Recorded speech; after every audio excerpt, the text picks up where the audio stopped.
I started the recording just so everybody's aware. All right.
Bill, right before you start the meeting, there's a couple of hints I want to just let the crowd know.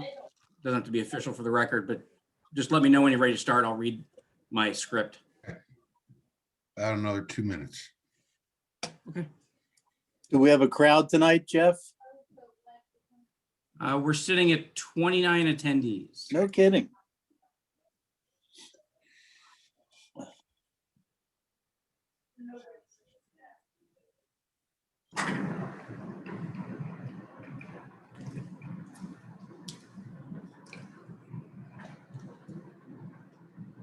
So are they gonna make it more modern now? Or is it- And everybody should go on mute, right? I want to remind everybody. Yeah. You hear a lot of background noise.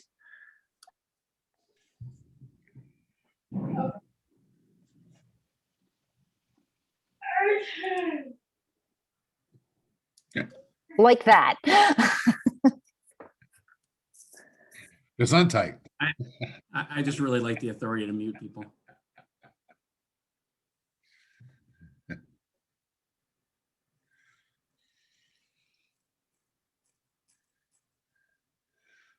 All right, Jeff, if you want to go ahead and give some instructions to those who are in the meeting about how to use the technology, that'd be great. Sure. If you bear with me for a second, if you look at your screen in the upper right-hand corner, there's a button that says View. There's 3 different options. Standard is just going to be showing your speaker. I'm sorry, there's standard, side-by-side, and side-by-side gallery. I recommend side-by-side gallery. It puts the PowerPoint presentation on the left and a gallery of the board and the rest of us on the right. You can move, there's a slider bar in the middle, so you can move and make one larger or smaller. Like if you don't want to see if you don't want to see John Pearson looking, the way he's looking right now, you just make him a little bit smaller and make the PowerPoint presentation a little bit bigger. When an attendee or one of the applicants is promoted to a panelist, there'll be a brief second where you lose connectivity. It looks like you lose connectivity. Looks like you get dropped out, but just give it a second and you'll show up as a panelist. That way we don't have to worry about muting and unmuting you. Now, when we get to public comment, all you'll need to do is raise your hand. I will announce that Mr. Jones, for lack of a better word, is next and ask you for your address, your name and your address, and then you will be able to unmute and speak and converse as you need to. If there's anything else, I can't think of it right now, but good luck and I'm ready when you are. Great. Thank you, Jeff. All right. I see we have all our supervisors on the call. So I'm going to go ahead and call this Tuesday, February 16th, 2021 meeting of the Upper Providence Board of Supervisors to order. And we normally do the Pledge of Allegiance at this time, but it's a bit problematic in the Zoom format. So if we'll just take about 10 seconds of silence and think about all those who have suffered and lost their lives during the current pandemic, that'd be great.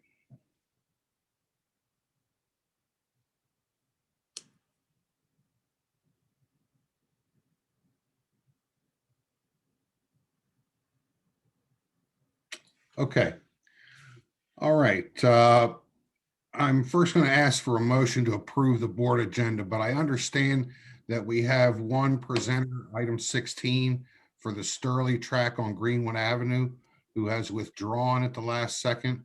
Mr. Bresnan, you have any brief words about that? I do. Thank you, Mr. Starling. There's, as some of the people who are logged on, I'm sure, are aware, there have been concerns on that project with some environmental issues. When we were at the Planning Commission, we didn't yet have the phase 1 study, and we didn't have as many facts as we do even now. Right now, with what we have from looking at the phase 1 and the information that we have from the applicant, we have concerns at a staff level about moving forward with only the phase 1 that we have now. And I conveyed that to the applicant's attorney today. So when I told him that they wouldn't be on the agenda tonight for any approval, he said that he understood that. They immediately began scheduling some site study, some boring tests for the site.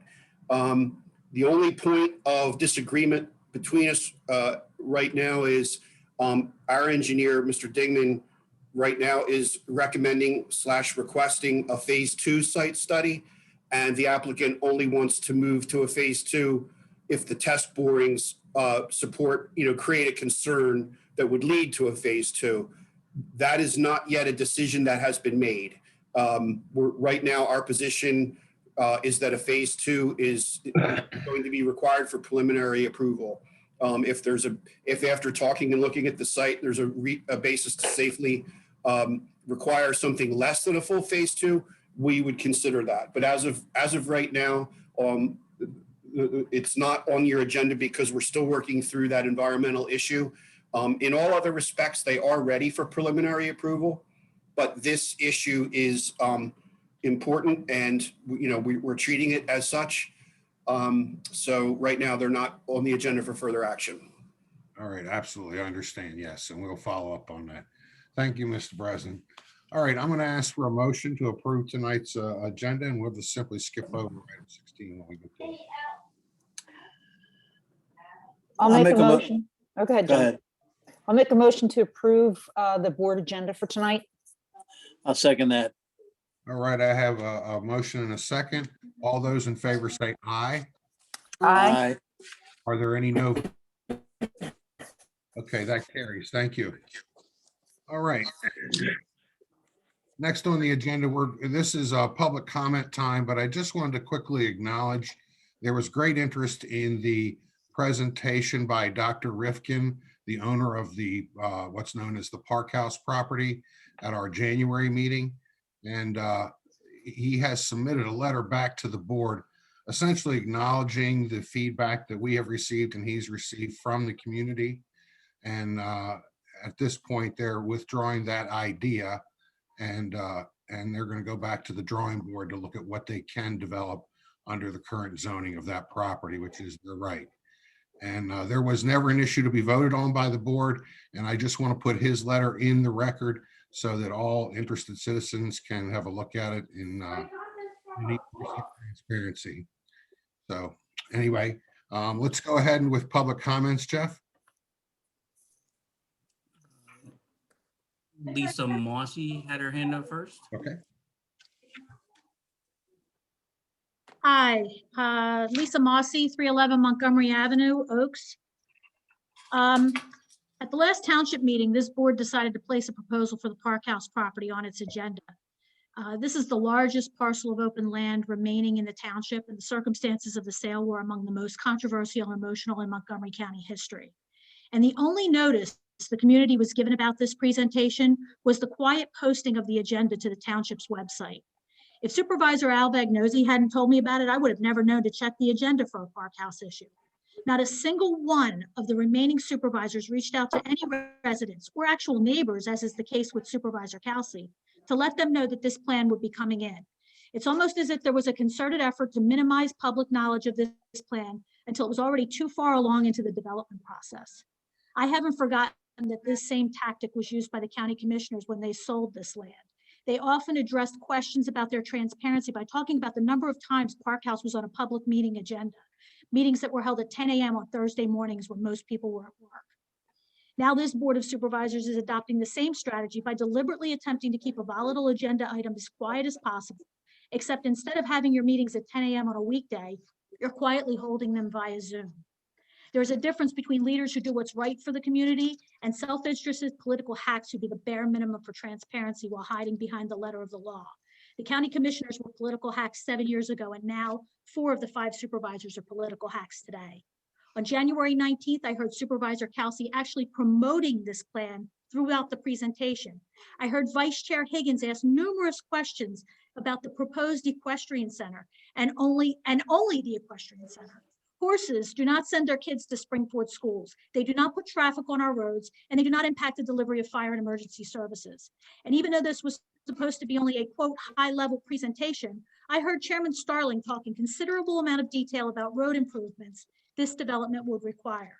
So it was clear that at least 3 of the supervisors had enough knowledge about this plan beforehand to craft questions about their pet issues. And still, not a single one of them even told a neighbor about this plan being placed on the January agenda beforehand. And instead of discouraging Rifkin on a zoning change in their secret meetings with him, the supervisors allowed him to present this incomplete plan, which focused only on amenities that I doubt will ever be built, and which insulted the residents of this community by omitting the number of housing units that were being proposed. Then the supervisors doubled down on this insult with the emailed statement from the board signed by Vice Chair Higgins. It was just, this statement uses the word "we," but evades naming the supervisors for whom she is speaking. I know one supervisor has unequivocally stated his opposition to the zoning change. I presume Lori Higgins's letter speaks for the balance of the 5-member board. In the board statement, Higgins told residents to direct their concerns to the developer. Why would any resident need to talk to a developer who is proposing a plan that does not conform to our zoning? Dr. Rifkin needs a zoning change from you, the Board of Supervisors, before he can build this plan. We don't need to lobby Rifkin because Rifkin can't change our zoning ordinances. Only you can do that. So allow me to remind you that for months leading up to this sale, Dr. Rifkin insisted there were no development plans as part of the Park House deal. The previous board asked for plans on the land on multiple occasions. We were told there were none. The public requested plans for the land. They were told there were none. Numerous right-to-know requests were filed and ignored by the county, all the while Rifkin and the county commissioners claiming in the press that he had no plans for the land and he was not a developer. It was not until a right-to-know request from the Times-Herald was finally granted that the secret development plans for Park House property were revealed. And I have not forgotten that Dr. Rifkin has lied to us before. So with regard to whether or not the secret meeting between Rifkin, Higgins, and Kelsey was totally compliant with sunshine laws, we only have Supervisor Higgins' word on that, since no one else was present, and there are no meeting minutes or recordings of that meeting available. Given this board's track record on transparency thus far, forgive me if I view this statement with skepticism. Another part of the board's statement attempts to educate the residents that the proper comparison of the development plans is to look at the proposed versus the by rights existing ordinance. In spite of the board's insistence to the contrary, apparently a by rights plan does exist for comparison, since Supervisor Kelsey specifically mentioned it at the last meeting, asking for elaboration on, quote, what we could get instead. But let's leave that aside. The proper way to look at this is not from the point of view of the developer, who's only here to maximize the amount of money he can make from raping our land. The proper way to look at this is from the point of view of the residents of this community, starting from zero. Zero building, zero housing units, zero amenities. I know that the letter that was read into the record tonight is an attempt to lull us back into complacency. But I also know that Rifkin has a lot of money invested in this project, and his 5-year tax abatement ended in 2019. I believe he'll be back with a full-blown plan right after the general election in November, when Rifkin's friendly board is safely reelected. Sorry, but this Board of Supervisors had one opportunity to make a first impression to the public with the Park House plan. You could have informed your neighbors about the meeting. You could have waited until you believed you could safely hold an in-person meeting. You could have allowed everyone to speak. You could have let us know that you were on the side of the residents and understood our years of concern and angst regarding the fate of this property.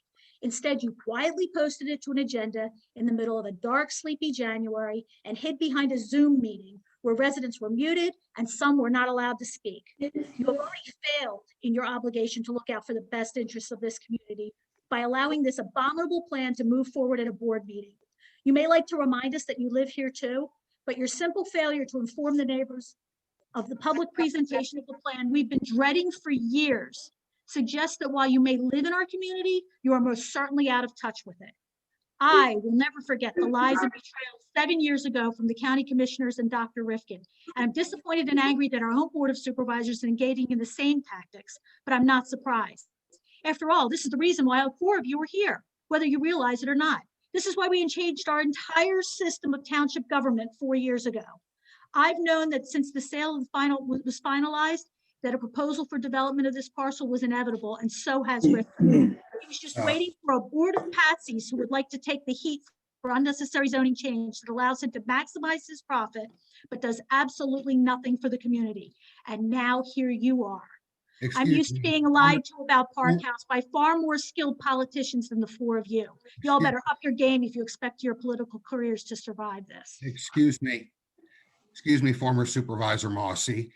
Your time is up. You can get back in line. You can talk for another 3 minutes if you want I'm to. done. I'm done, Supervisor Starling. Thank Great. you. Thank you. Go ahead, Jeff. Timothy Arnold, Mr. Arnold.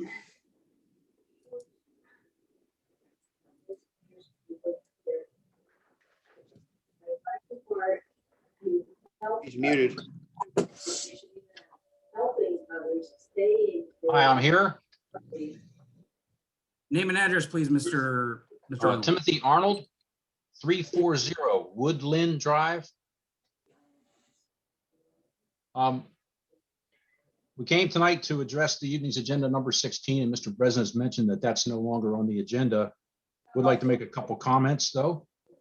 The board is considering granting preliminary land approval for the Steely tract at 395 Greenwood Avenue. Each supervisor, the township manager, zoning manager, township solicitor have received an email from us. We are a group of neighbors who live on Greenwood Avenue or Woodland Drive properties that are near the proposed development at 395 Greenwood Avenue. First of all, we agree the Steelys have the right to develop their property per the appropriate regulations, zoning codes, and permits. We've expressed concerns about the illegal dumping that occurred on this property in the late 1980s. The township and the regulatory bodies interceded, resulting in legal action by the township and PennDOT at that time. At that time, Mr. Steely was only required to cover the dump material with topsoil. The dump material is still there. It is visible on the ridge pike side of the landfill in the form of large slabs of concrete and rebar.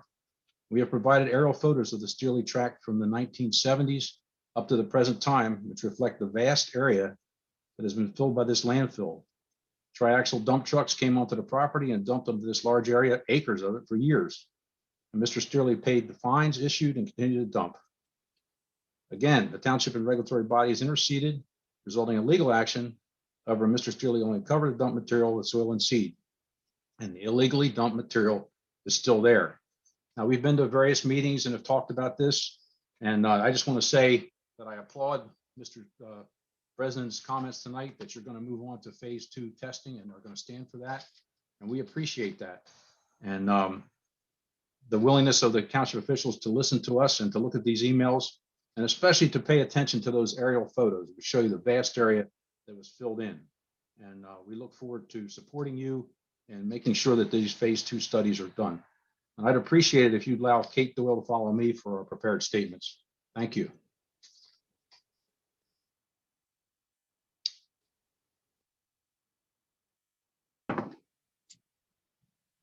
You can go ahead with the next one. Mr. Arnold, you were asking for someone else to? Yes, Speak. Kate, if Kate Doyle could follow me, please. Okay, they do happen to be next in line, but we will take people in order. All right, Doyle, Catherine Doyle.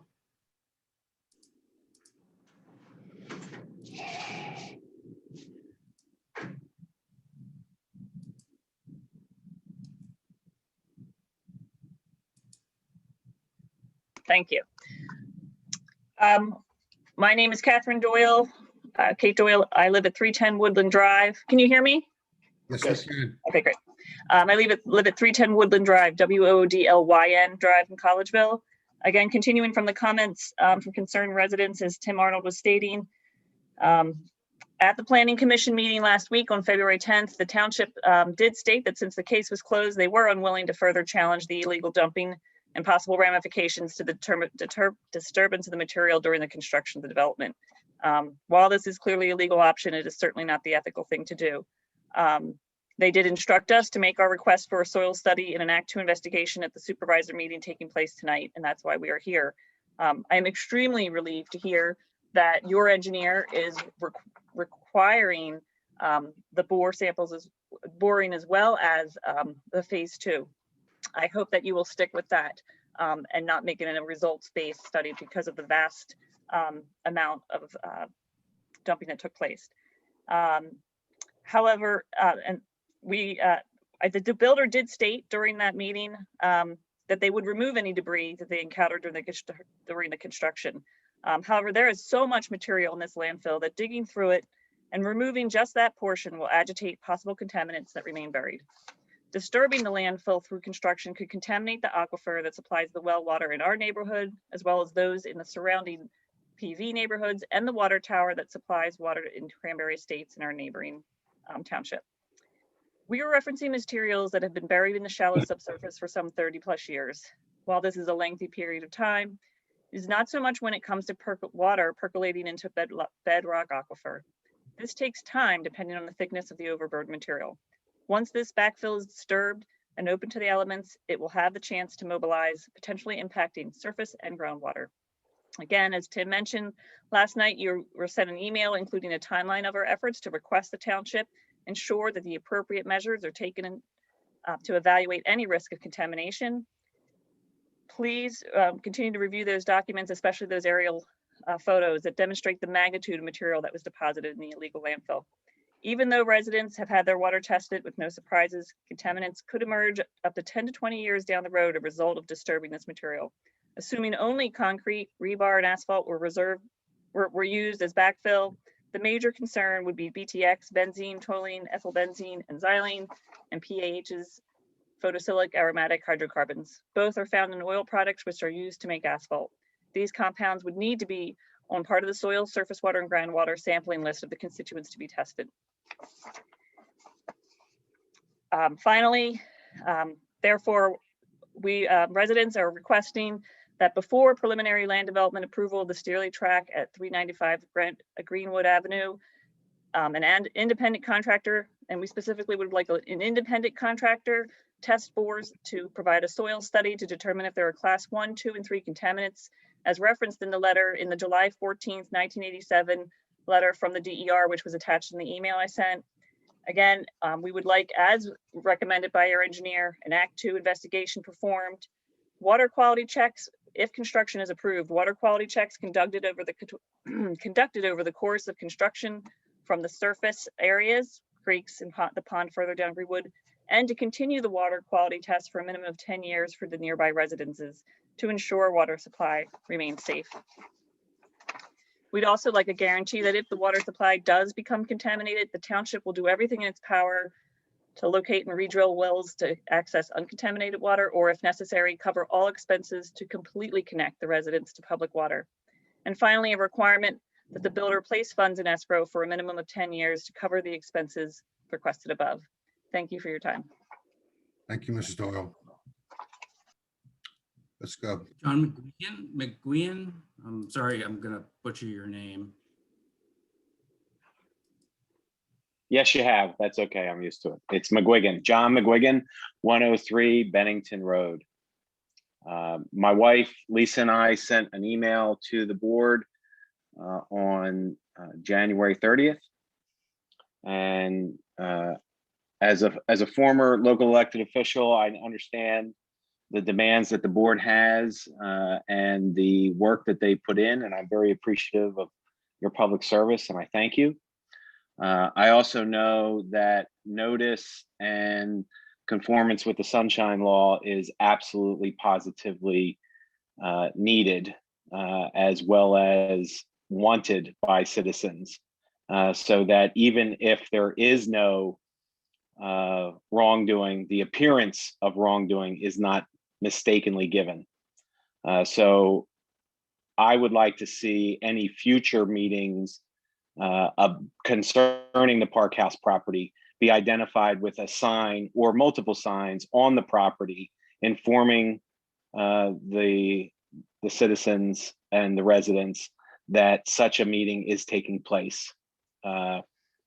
With that, in my email of January 30th, I pointed out that on July 19th, 2010, the Board of Supervisors received a comprehensive plan for land development in the township.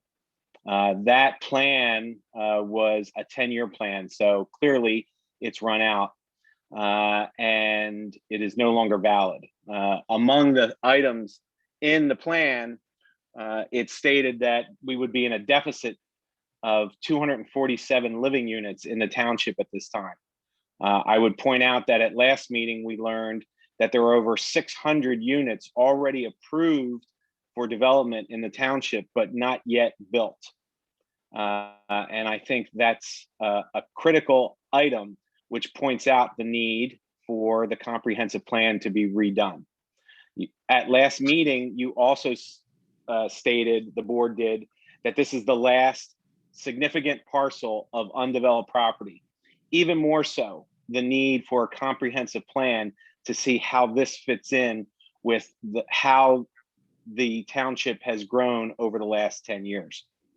I would also like to point out, as I did in my email, that the Park House property is specifically mentioned on page 103 as it is recommended, and I'm quoting, within this plan, that any future development of the site maximize the preservation of the existing open space. Should the county ever decide to divest itself of any of the ground, every effort should be made to minimize the impact of any development that occurs. Limited residential development would be the appropriate infill use with maximum open space preservation. It goes on from there. I would also point out that that same plan lists both the intersection at 2nd Avenue and Old State and 113 2nd Avenue and Dravelvis as critical roads that need to be developed. At that time, the intersection at 2nd, Dravelvis, and 113 was listed as a medium priority with 5 to 10 crashes there a year, according to the comprehensive plan. I know, since my son's school bus was involved in an accident there, that there are far more than 10 crashes a year at that intersection.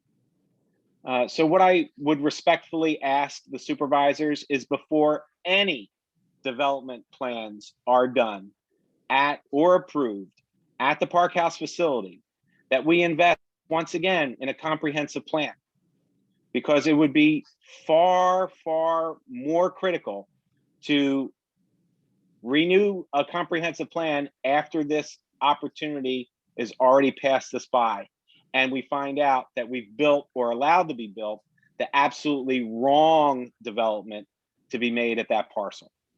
So again, I thank you for your service.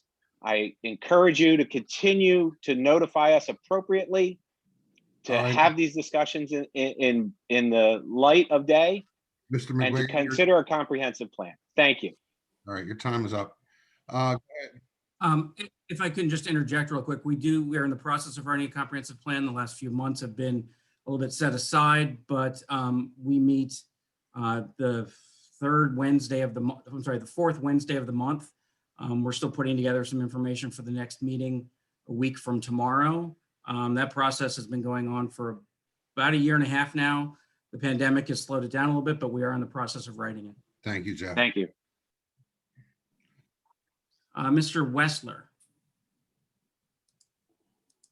Hi, how are you? Good, we can hear you. Good. I just have a quick question regarding Park House. Name and address, please, Mr. Wessler. Oh yeah, John Wessler, 180 Country Ridge Drive, Roarsford. Just a quick question for you as far as Park House goes in consideration there. From my understanding, at least one supervisor has kind of designated their stance on the property and the proposed development of that land. Are any of the other supervisors, would it be appropriate, or would any of the other supervisors be willing to disclose where they stand right now on that issue?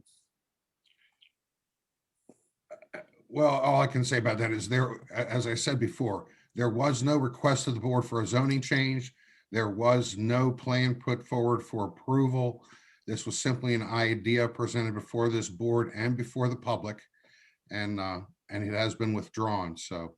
No, I completely understand that. So I know, like I said, one supervisor said that with that proposed potential plan, they've stood kind of fast and said that they would vote against that and no rezoning. I guess my question to you then would be, do the supervisors on this board, would they disclose the fact that they would or would not change or be willing to change the zoning for what was proposed? If I may interject, we've said it many times at the start of public comment that precedes meetings. It's an opportunity for you to express your opinion on a matter, not a grilling opportunity. It is not a question and answer. No, I'm not trying to, I apologize, I'm not trying to grill anybody. I just was asking politely if anybody'd be willing to go on record to say they're for or against it. That's all I'm asking. As you know, I think the public would be probably welcome your comments to let us know where you stand so that we know what we have to do in order to basically, you know, if you're not for it, then fine. We'll probably, you know, listen, if you're going to say no, we're not for it, then you probably could take some people's mind at ease. Otherwise, people are going to spend hours and months, hours trying to fight this. And we're, you know, going out there and trying to basically rally the township to combat this effort. If I might just say, we don't have anything in front of us that we can consider a vote on, and that's it. We have nothing in front of us here to vote on. So you really can't make up your mind at this point in the game. Look, this is Al Vagnoz. I just want to say one thing. Look, Mr. Starling, at the beginning of this, you said that this plan has been withdrawn. That's not true. That's really not truthful, because this was a proposal that was presented. Other board members saw, which is fine. There was no violation of any sunshine law. I don't want anybody to think that. We do come across things from proposals. But the fact that this appeared at a meeting tells me that there was absolutely unequivocally, I've been doing this for 6 years. There is no way, if there was opposition to the board, this plan would have never seen the light of day. It never would have shown up. I would have told Mr. Rifkin to go away. I would have never brought this to the public, because if I'm not for it, or the majority's not for it, it's going to go away. Mr. Starling, by you saying this was withdrawn is misleading. I'm holding here a letter from Mr. Rifkin where he indicates, thank you for your information, thank you for the time. And he clearly states, he says, we are not ready to present an actual plan based off of the feedback that they got. We will absorb our input received at some point, and in the future, come back to you either with an updated draft concept or with an actual proposal. Folks, there are 76 residents watching this. This will come back. I guarantee it. And it'll probably come back the day after election day. There's an election coming up. There's an election. Supervisors here, me and somebody else, we're up for election, and there are other people going to be trying for election. I'm telling you, this will come back on November 4th. That's all I have to say. Now that we're For you, Mr. Starling, for you to say, for you to say that this has been withdrawn, that's nothing. I didn't want to say it, but you're lying. That's a lie. And I can't believe I'm 6 years on this board and I have to say it. Order. Seriously, Al. Seriously, Al. Stop campaigning during a business meeting. No, I'm not campaigning. You know, wait a minute, Mr. Vagnoz. You told the people there was nothing before the board. It's not withdrawn. It's going to come back. It's going to come back. You're right, Al. He can come back every single month and ask to be put on the agenda with a plan. But you just said there was no plan. Not withdrawn. He said he's coming back. So, folks, pay attention. It's going to come back, and they're going to try to develop that property. With the very same plan that's presented, he will come back. Mark my words. Okay, I don't know what his plan is or yours, Al, but anyway, I was going to wait until because you say it. You're not the king of the board. We're 1 of 5. I'm 1 of 5. You're not a king. Learn how to be the chairman, because you do not dictate what is said. 5 of us do. Okay? 5 of us need to speak. Not you, Mr. Starling. You are not a king of England. You're not a king of Upper Providence. You're 1 of 5. And you need to remember that. For 5 years, 6 years, I'm doing this. I've never had this issue, but now I'm saying it. You just lied to the community. Do me a favor, Al. Please quit campaigning on this. I'm not campaigning, but I wasn't going to say anything at all, but you lied. You talked about elections and what's coming up when. No, well, it's real life. The people here that are watching, they're not stupid. Okay, you called me a liar publicly. May I respond, sir? May I respond? People watching, no, they're not. Sir, you called me a liar in a public meeting. May I respond? I just did, because this letter says. May I respond, Mr. Vagnoz? There you go. There was never, before this board, anything to be voted on. I was going to wait until supervisor comments when it was my time to talk a little bit about. Everybody here will be off the call. You had plenty of time to talk, sir. I was going to talk in supervisor comments a little bit about my own personal philosophy about zoning changes tonight, and I will still do that. Okay? I'm not interested in the campaign season or what happens in November. You know that anybody can come before us and ask to put a plan on the agenda. Would you rather we said no and not let the residents know what the owner of this property is thinking about? I think it was a public service to put it on the agenda last month. And I believe this board and Dr. Rifkin heard loudly and clearly from the residents of Upper Providence how they felt about this development. Okay, so I'm not going to apologize for having it on the agenda. And putting things on the agenda in a public meeting are exactly the opposite of sneaking around. So anyway, let's move on with public comments. Are you done, Mr. Vagnozzi? Was my time finished? I just want to say thank you. If you can still hear me, thank you. I just that reason I asked, and I didn't mean to cause a rip. All reason I asked that is obviously you have some people that are adamant about the Park House development, and if it's a need for us to go get 2,000-3,000 signatures to convince people, I know we can do that. I just wanted to make sure if we don't need to do that, we won't. But if we need 2,000 signatures, we can get that for you. I think you need that. You better get them. Start tomorrow. Okay. All right. Thanks so much. Let's Blake go on. Welling. Hi, good evening. Blake Welling, 135 Bennington Road. I'll be brief. Regarding Park House, I fully support the excellent points raised by Ms. Mossy and Mr. McGuigan. Also, I look forward, Mr. Starling, to hear your views on zoning changes. Thank you. End of comments. Thank you, Mr. Wheeling. Thank you, sir. Mr. Emmerich. Ray Emmerich, 1520 Jaeger Road. Just to calm it down a little bit, let's first, out in front of my home, there was 7 years ago, they had to mill the road due to the number of traffic accidents. Because the way it's engineered, as soon as you get any type of liquid on there, people spin out as soon as they're over 35 miles an hour. It has worked awesomely until about maybe 2 months ago. So far, they've taken out my mailbox 3 times. That's why if you ever want to come by and take a look at my yard signs that are out there for Park House, you'll see my mailbox leans to the side. I don't replace it because I don't want to keep buying mailboxes. So if you could do me a favor, have them come out and remill the road again. I guess it's worn down. Second of all, with Park House, I also read that letter, and at no time in that letter did he stay or say that he withdrew this plan.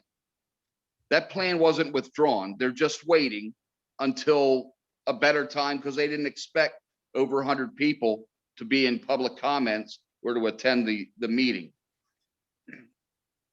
If you look at how the plan's drawn up, the one supervisor that lives right across the street from it, she will not see any bit of that development. The way her house sits and the way they put in a little buffer zone. I get to go out my door and see a four-story apartment building that's all lit up with retail that we don't even need. And that's all I have right now. Thank you. Mr. Emmerich, what was your address again so we can talk to Public Works about that road milling? Yeah, 1520 Jaeger Road. It's the big curve that comes around. I guess it's between 1516 and 1524. All right, thank you, sir. No problem. I'd like to put some people's minds at ease here. What was put out there at our last meeting was a conceptual drawing. It wasn't a plan. There's not enough information there to take any kind of a vote or anything else. It was a conceptual thing. It's what the guy has in his head that he would like to do. And that's it. So, will this thing be progressing along? Absolutely. Just like every other plan that we get put in front of us, it has a timeline. It doesn't even have a timeline on it yet, but it'll follow through the process just like everything else. And if everybody would, keep showing up to these meetings, keep checking the website, you'll see what's going on. We're not hiding anything. This is just a conceptual thing. It's not a plan that we can vote on or anything. It's just an idea that somebody has. And that's as far as it's gone. And that's all I have to say right now. Arthur Boyle had his hand up next. Mr. Boyle? Yep, can you hear me? Yes, sir. Patrick Boyle, 390 Greenwood Avenue. I want to talk about the 395 Greenwood Avenue project. I live directly across the street from it. Firstly, I'd like to thank the board for taking into consideration the massive amounts of documentation that we've sent you. I appreciate that, Mr. Bresnan. Your comments were very uplifting to us.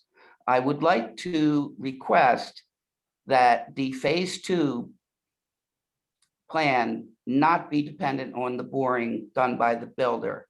I would like the board to recognize that it would be best be done by an independent party. So there is no question as to the validity of the reports. I think a phase 2 study would be the best course of action at this point.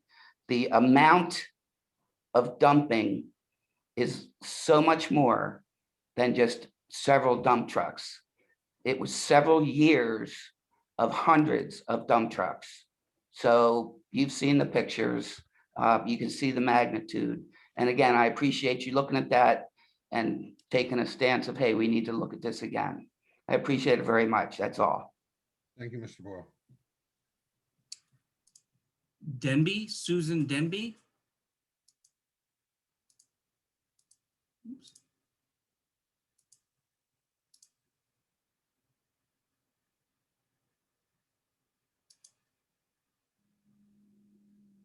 Hello. Ms. Denby?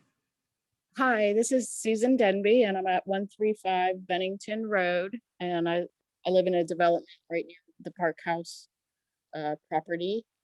And just want to say thank you for allowing me to speak today, and also hearing out the viewpoints of the other people. I just am compelled to add comment here that the reason that we moved here a little over eight years ago was because of the open space, and we looked at the plans, seeing it was open space and it was conservation that it wouldn't be built on.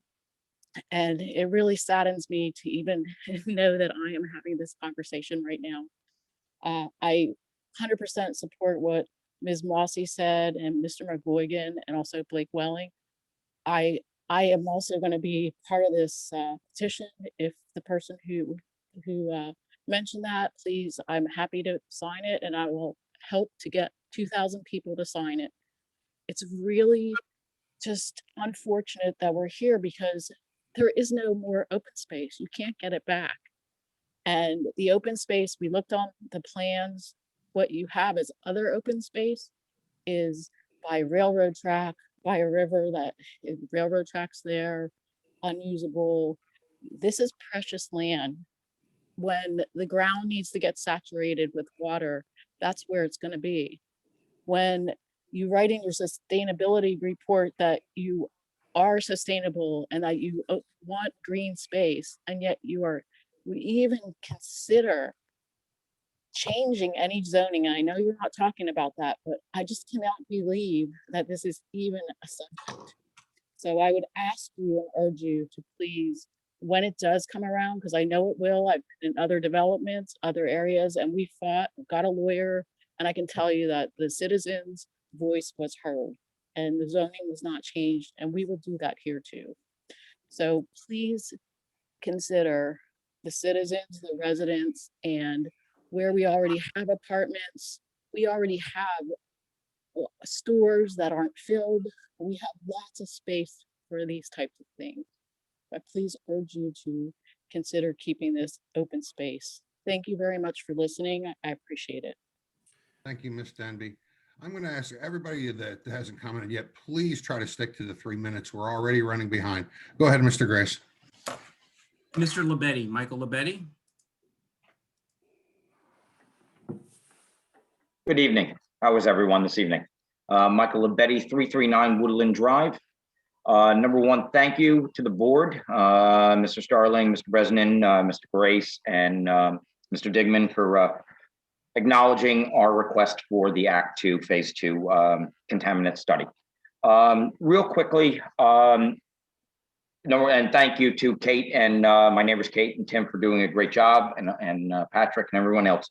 Quickly, we have obtained over 100 pages of documentation from the original lawsuit that was brought on by Upper Providence Township to the Sterling family, who going through the paperwork, we have found that Mr. Carl Wiener and Mr. Mullen had represented the Sterlings back in that original lawsuit.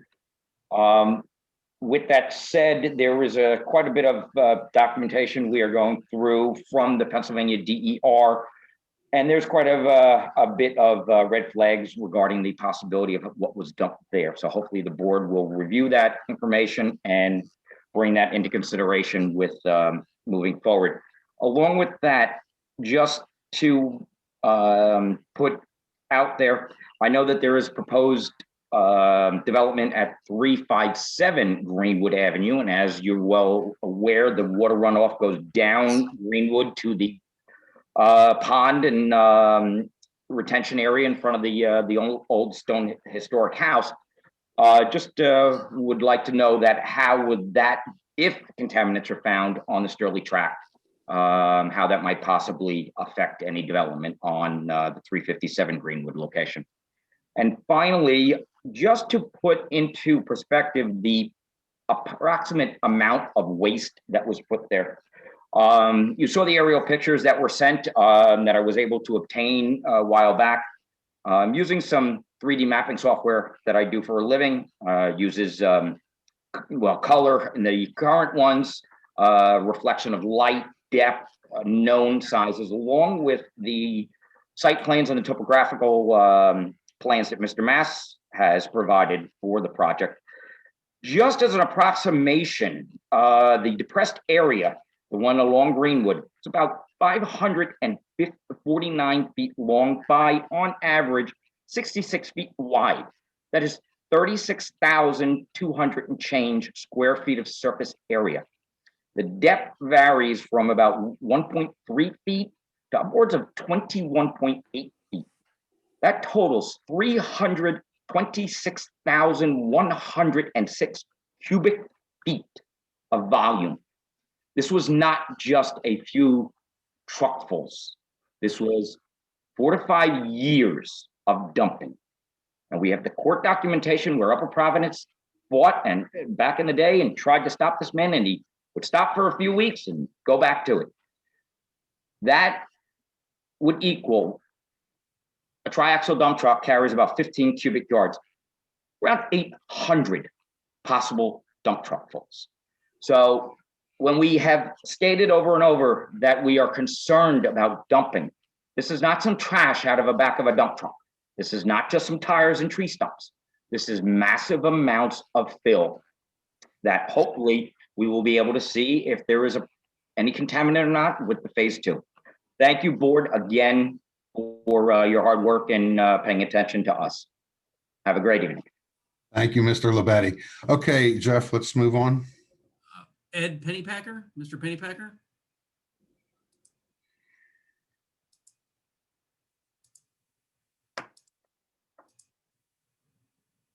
Hello? Yes, Mr. Yes. and Mrs. Hi. Pennypacker. We can Yeah, hear it's Carol Pennypacker. We live at 271 Hafner Road, right at the corner property, close to Old State Road. Our farm abuts right up to the section on the plans that it shows that it's empty right now. So I don't know what is in store for that. I have 2 questions. It's a 2-parter, very simple. Been here 39 years, have been riding my horses here. My grandchildren ride here. We ride through the property. We go down to the river, ride the river trail, and we stay off the planted fields.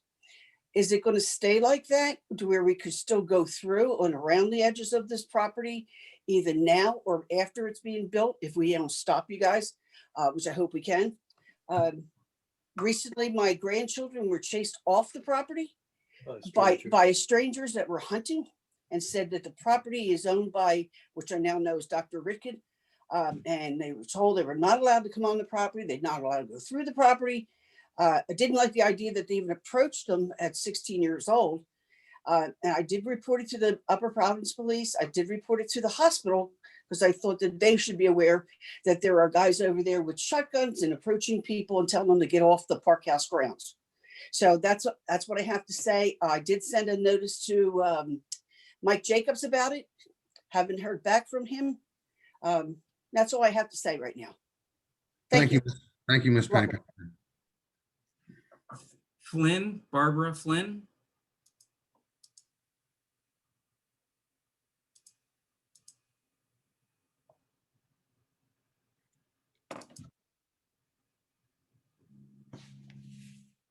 Miss Flynn, please unmute yourself.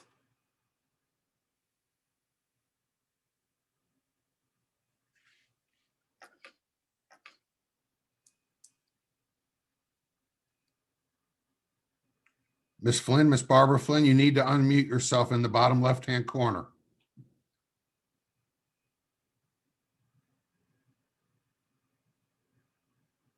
All right, Jeff, I think we can move on. We'll get Ms. Flynn if she comes I'll on leave later. your hand up, Miss Flynn. Let's go to Mr. Berkowitz, Brad Berkowitz. Hi, guys. Can you hear me? Yes. we can. Great. So I'm Brad Berkowitz. I'm at 138 Bennington Road. Please I don't, spell the last name for us, just to cover all the bases. He did. pardon me? Oh, go ahead. Please cover your spell your last name. Oh, sure. It's BERKOWICZ. Thank you. Yep. Yeah, I don't want to belabor the point, but I just want to add my name and the voice in case numbers count to say I agree with Ms. Mossy and my neighbors on Bennington Road, basically in opposition to any zoning changes that would allow for development of park house property. So I don't want to beat the point up. I just want to say count me in, and if there's a petition, I'd be happy to sign that. All right, thank you, Mr. Berkowitz. Let's try Barbara Flynn again. Ms. Flynn?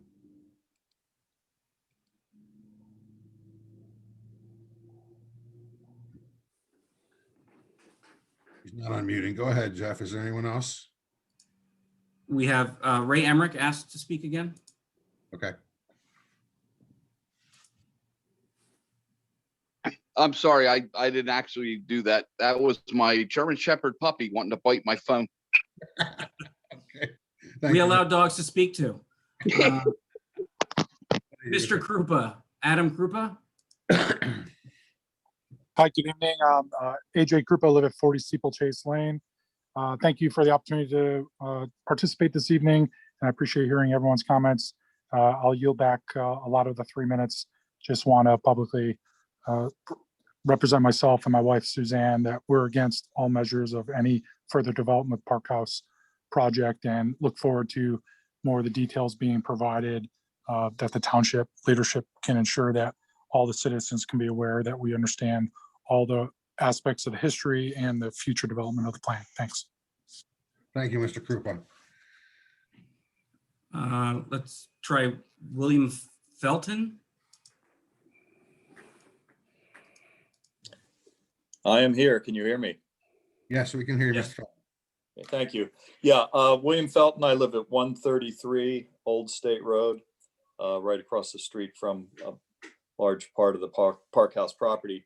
Couple things. I'm sure most people are aware of the history of the property. It was purchased by private citizens back in the 1800s to be a haven for the indigent population of the county. At one time was called the Alms House, became the Johnson Home. It's now called Park House. And those citizens, gave the property to the county to be stewards of that property, so that these people had a safe place to live. And part of the plan there was that they would, go and work the farm and have a place to have a roof over their head and 3 square meals a day and so on and so forth. Anyway, when the county, of course, sold this property, that trust was broken. And, now that trust is with the township in our ability to at least steer this development if there is anything that's appropriate or acceptable to all the citizens in the township here, particularly us people who live close by the property.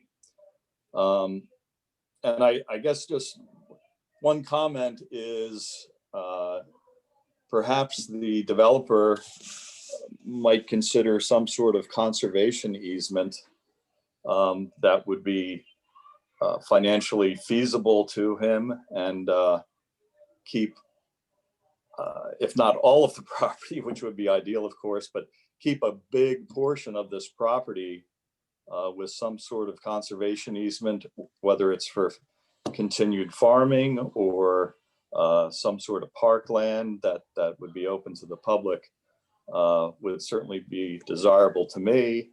And I think the community as a whole might find that to be something that we would all appreciate. Thank you very much. Thank you for comments, Mr. Felton. Jeff, do we have anyone else? Corey Bright. Hi, good evening, folks. Thank you for the opportunity to speak tonight.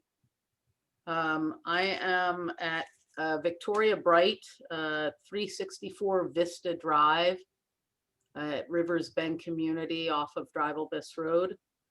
And I'm concerned primarily around the Park House development. I believe that that some of the issues about Dr. Rifkin and Royersford Holdings LLC holding that parcel of land has been not forthcoming in their information to us. And I would just ask the township supervisors to publicly provide information that that plan has been presented to. And I'm wondering if that is public information that township citizens can also see. I understand that Royersford Holdings LLC, which holds that parcel of 176.4 acres, has sold the property as of February of 2020 and has changed hands. And again, I'm questioning what, first of all, if the supervisors can tell us exactly what is the property zoned as currently with Royersford Holdings LLC. So if there's information that you can shed light on, while we recognize that Dr. Rifkin says he's going to take our thoughts into consideration and our comments into consideration, I wonder if there's been information presented to Royersford Holdings LLC about exactly what he can build given the zoning. So could you provide that information to the citizens of the township? I can Sure. speak to the current Yes. zoning. The property is currently zoned open space conservation with an overlay of the institutional overlay district. Our zoning ordinance is online. It's a public document.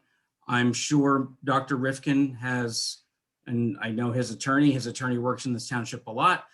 They have every ability to figure out what they can put there themselves.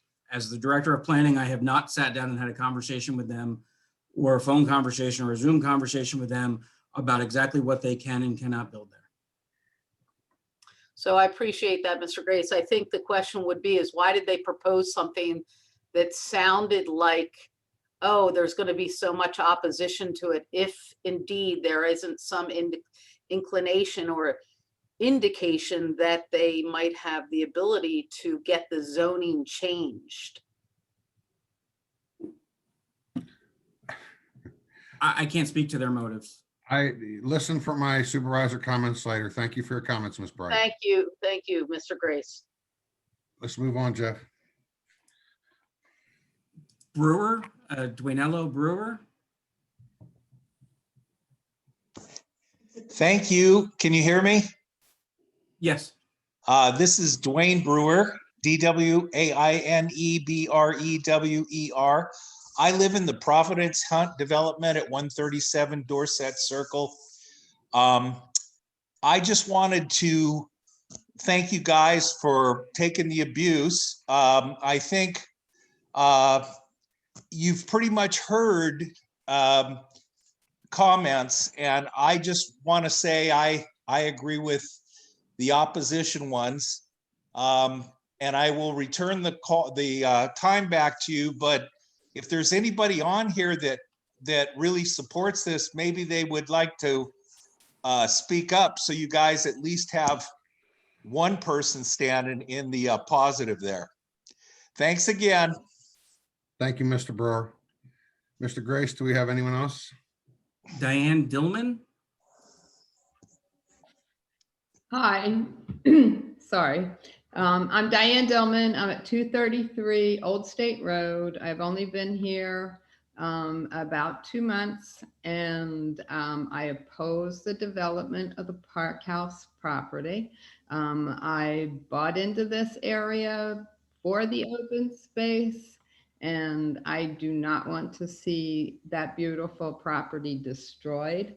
And, you know, I stand in opposition with Ms. Mosey and Mr. Emmerich to the development. And I have spoken with Natural Lands Trust, and they are interested in speaking with Dr. Rifkin. They are interested in getting involved in this property. And yeah, I walked the whole perimeter of this property this weekend, and it's just beautiful. And I saw 2 bald eagles flying in there, a flock of snow geese, probably at least 1,000 Canadian geese all over the cornfields. And the area is just crisscrossed with animal tracks. You know, if this and there's water everywhere, and developing this would destroy all of this, and the animals aren't going to stay, and where will they go? And the township would lose so much in losing this property. And that's all I have. Thank you so much. Thank you, Ms. Stillman. Mr. Grace? I'm going to try Miss Flynn one more time. If not, I'm going to lower her hand.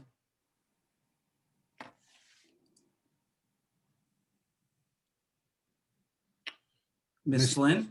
Miss Flynn, Barbara Flynn, you can unmute yourself in the bottom left-hand corner of your meeting screen.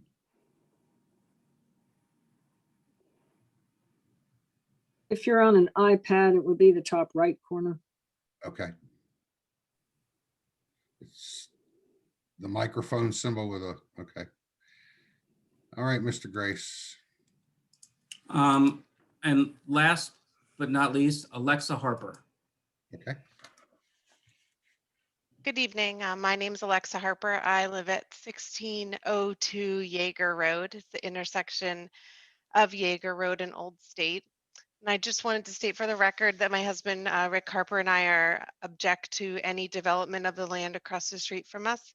One of the reasons we bought the house was because of the beautiful fields across the street, and we would like to do everything we can to preserve that land. I'd also like to state that I'm disappointed. I reached out to every one of the supervisors, and I only received a response from one of you, which I find is incredibly disappointing. So that's it. I'll yield the rest of my time back. Thank you. Thank you, Mrs. Harper, Miss Harper. All right, are we done with public comment, Jeff, or is there any more hands up? No other hands are raised. All right, well, we'll continue on with the meeting then. And I thank everyone for your comments. All right, executive session report. We had no executive session between our last public meeting and this. Next is approval of the bill list.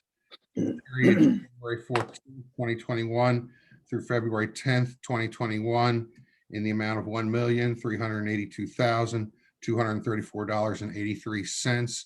I assume the other supervisors have a chance to review the bill list, and I'll entertain a motion. I'll make a motion to approve the bill list from January 14th to February 10th in the amount of $1,382,234.83. I'll second that. All right, I have a motion and a second. All those in favor, please say aye. Aye. Aye. Are there any no votes? The motion carries. All right, and did we actually approve the minutes or did we not? No. Okay, I'll take a motion to approve the minutes. I'll make a motion to approve the board minutes of January 19th, 2021. I'll second that. All right, we have a motion to approve the meeting minutes from our January 19th meeting. All those in favor say aye. Aye. Aye. Any opposed, say no. The motion carries. Thank you. All right, public hearing. There is no public hearing tonight. Item number 3 under old business. Consider adopting resolution 2021-8, authorizing an amendment to the 2021 operating and capital budget and approving a proposal from Public Financial Management to perform a comprehensive financial strategic plan. We had this presented before us at our last meeting, but decided to table for one meeting so folks could have a chance to have some conversations about it. But I think now we're ready to proceed on this. I'll entertain a motion. Can I make a comment real quick? Yeah, go ahead, please. For those people watching, so basically this PFM, we're hiring them for a strategic plan, basically to be our financial advisor for the township. That's maybe not the right term, but it's pretty darn close. We have a $20-some million budget. We have our 5 supervisors who get engaged with the budget. A township manager gets an engagement with budget, finance team, but this is $100,000 that we believe is well spent to make sure that we're heading in the right direction for our projects. It's just, we have just too much money that are going through the township for us to not have another party look at what we're doing and to guide us. So that's the purpose of this here. It's a good point, Al, and I want to follow up on that too, because we do want more open space funds, and we do want to set aside money for various different projects that I think will be amenities to the township. And we want to make sure before we move forward on those that we're set up financially and we're going to be stable moving forward into the future, especially as development it is at 91%. So we have to make sure that we have the money coming in that's going to support our township. So. Absolutely. I agree, guys. Thank you for your comments. I'll entertain a motion.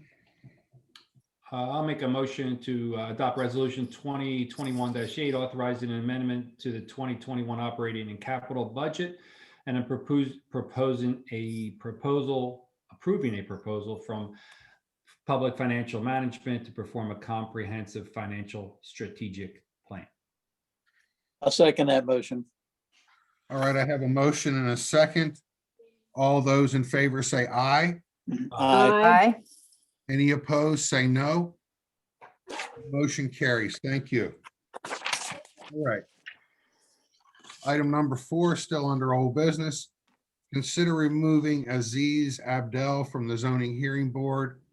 We talked about this a couple meetings ago. We needed to advertise this and also communicate with Mr. Aziz formally. He's currently working overseas, was called away right after he accepted his commission on the board. And anyway, we haven't heard back, but I'm certain that he would not be opposed to us removing him at his time and replacing him. So I'll entertain a motion on this. I'll make a motion to remove Aziz Abdul from the zoning hearing board. Do I have a second? I'll second it. Okay. All right, I have a motion and a second to remove Aziz Abdel from the zoning hearing board. All those in favor say aye. Aye. Aye. Any opposed, say no. The motion carries. Thank you. All right. Consider adopting resolution 2021-9, appointing a zoning hearing board member to the term which expires on December 31st, 2025. I think we actually, is this a separate, this is not separate from item 6, right? So the motion is going to be, Lori and I interviewed all the folks this year that wanted to serve on township boards and commissions, and we interviewed Alex Zachney for this position. and he's at 361 Vista Drive. So I'll make the motion on this one that we appoint Alex Zachney, 361 Vista Drive, to a term which expires on December 31st, 2025, to the Zoning Hearing Board. Do I have a second? I'll second that. All right, I have a motion and a second. All those in favor say aye. Aye. Aye. Opposed, say no. Thank you very much. All right, our next item, we're down to item number 7 now. Consider adopting resolution 2021-11 regarding improvements to the Lewis Road and Vaughn Road intersection for the installation of an arrow sign at the curve. Does someone from the township want to speak to this real quickly? Yeah, Mr. Chairman, you skipped item number 6, I believe, but I can speak to 7 since you're on that. You already read it. Okay. This resolution authorizes the submission of an application to PennDOT to install a 4-foot by 8-foot arrow indicating that the road turns to the left. It has some LED, there we go, thank you. It has some LED lights around it, and it is solar powered, requiring no connection to PICO. So adoption of the resolution will submit this application to PICO to get approval to install that. All right, you're correct, Mr. Borchek. I did skip item number 6. We'll go back to that in a second. I'll entertain, actually, this came up. I was at the annual meeting between municipalities and the school board last week, and this intersection in Upper Providence was brought up during the meeting because so many school board buses traverse through this intersection every day. So anyway, I told them about what our ultimate plans are for it, but in the meantime, we do need to continue adding safety devices to this curved intersection to hopefully prevent any more traffic accidents there. So I'll accept a motion. I'll entertain a motion at this time for resolution 2021-11. I'll make a motion adopting resolution 2021-11 regarding improvements to the Lewis Road and Vaughn Road intersection for the installation of an arrow sign at the curve. I'll second that. All right, I have a motion and a second. All those in favor say aye. Aye. Any opposed, say no. The motion carries. Thank you. All right, we'll jump back to item 6 real quick. I'm sorry, I had some notes written in there. Consider adopting resolution 2021-10 regarding traffic signal changes for the Bridge Street and Jacobs Walnut Street intersection. That's where we're going to align those roads some year, right, John? Sooner or later. I was not going to let you forget that item number 6, Bill. And I'll make that motion. Thank you, sir. Do I have a second? I'll second that. All right, I have a motion and a second to adopt resolution 2021 regarding the traffic signal changes for Bridge Street and the Jacob/Walnut Street intersection. All those in favor say aye. Aye. Any opposed, say no. The motion carries. Thank you very much. All right, everybody. Now we're back. We're back on the agenda in order. Okay. Item number 8. Consider adopting resolution 2021-12 regarding the filing of the sewage facilities planning module for Providence Business Park 3-60K flex space. Somebody from the township want to give a quick explanation on that, please? I can, Mr. Chairman. That's within the Global Packaging Gambone Industrial Park down off of Hollow Road. And it's just a normal process that you have to go through to get sewage facility approval through DEP is adoption of the planning module. So this planning module is a standard process that's done for each land development. And you need to pass a resolution for it. Yes, sir. Thank you, Mr. Dingman. Okay, I'll entertain a motion on resolution 2021-12. I'll make a motion to approve resolution 2021-12 regarding the filing of the sewage facilities plant module for Providence Business Park 3-60K flex space. Do I have a second? I'll second that. All right, all in favor say aye. Aye. Aye. Any opposed, say no. Okay, the motion passes. Thank you. All right, now we're on to new business. Item number 9. Consider adoption of a cooperation agreement between Upper Providence Township and the Municipal Authority and authorizing amendment of the Municipal Authority Articles of Incorporation. I think Mr. President probably wants to speak. Thanks, Mr. Starling. Yeah, this has been a back and forth issue between you, your board, and the authority for a while. At this point, the document that was sent to you covers ground in 2 directions. The first half of it is a lease of the sewer system from the authority over to you. That's sanitary sewer. The second half is the cooperation with them on MS4, which is just starting now to become an obligation for municipalities. As this document is drafted, the MS4 responsibilities remain yours. The authority will make recommendations to you on any fees that they think need to be imposed or any specific MS4 improvements that need to be made. But then it will be turned over to you to vote upon to decide, just as it is with the sanitary sewer aspect, so that both of the 2 halves align with one another. Because MS4 is a new obligation, even existing authorities have to have their articles of incorporation amended in Harrisburg to authorize them to participate and help in the MS4, even where, as here, they're just a recommending body on that. And that was something that was discussed in a joint meeting between the 2 bodies, and is just sort of a cleanup aspect to this agreement, is getting the articles amended. Great. And yeah, we discussed this a little bit, started last year when we had our joint meeting with the municipal authority in 2020. And one of the things we talked about was the fact that because we are a board elected by the citizens and the municipal authority is not, we did not want to give them the authority to levy fees against the township. They needed to be passed through this so that the citizens had an opportunity, obviously, to get at us, as they say. And just as an interesting follow-up to that, Mr. Starling, right now, second-class townships are the only ones who can avail themselves of the option of the township doing it. In a borough or in a first-class township, you have to do it through an authority, and you would have to have that level of confidence in them. But second-class townships, the code is amended to allow you to do that work also. So you have that as a benefit that the other municipalities do not yet have. Yeah, and I have tremendous faith in our municipal authority. This isn't about that. It's just simply about citizens knowing who's raising your fees and taxes and being able to clearly identify that with a vote. So, all right, I'll entertain a motion if there's no comment. I'll make the motion to consider adoption of a cooperation agreement between Upper Providence Township and the municipal authority and authorizing amendment of the municipal authority articles of incorporation. I'll second that.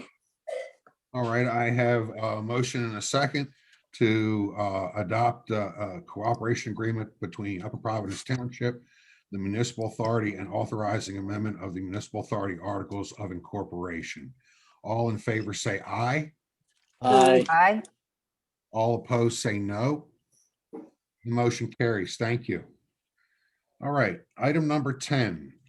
Consider adopting resolution 2021-13 regarding the acquisition of Royersford Borough sewage facilities by Pennsylvania American Water Company.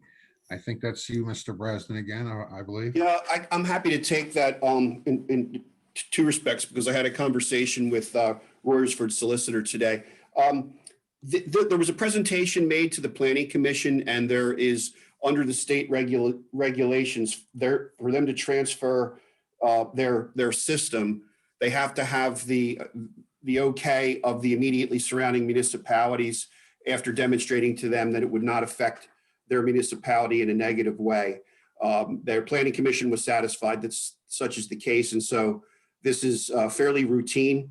I would add that the Royersford solicitor told me today that one of the terms of the deal in going to settlement with Pennsylvania American is that Royersford has to prove that all sewer easements, all sewer mains are within the easements granted by the property owners.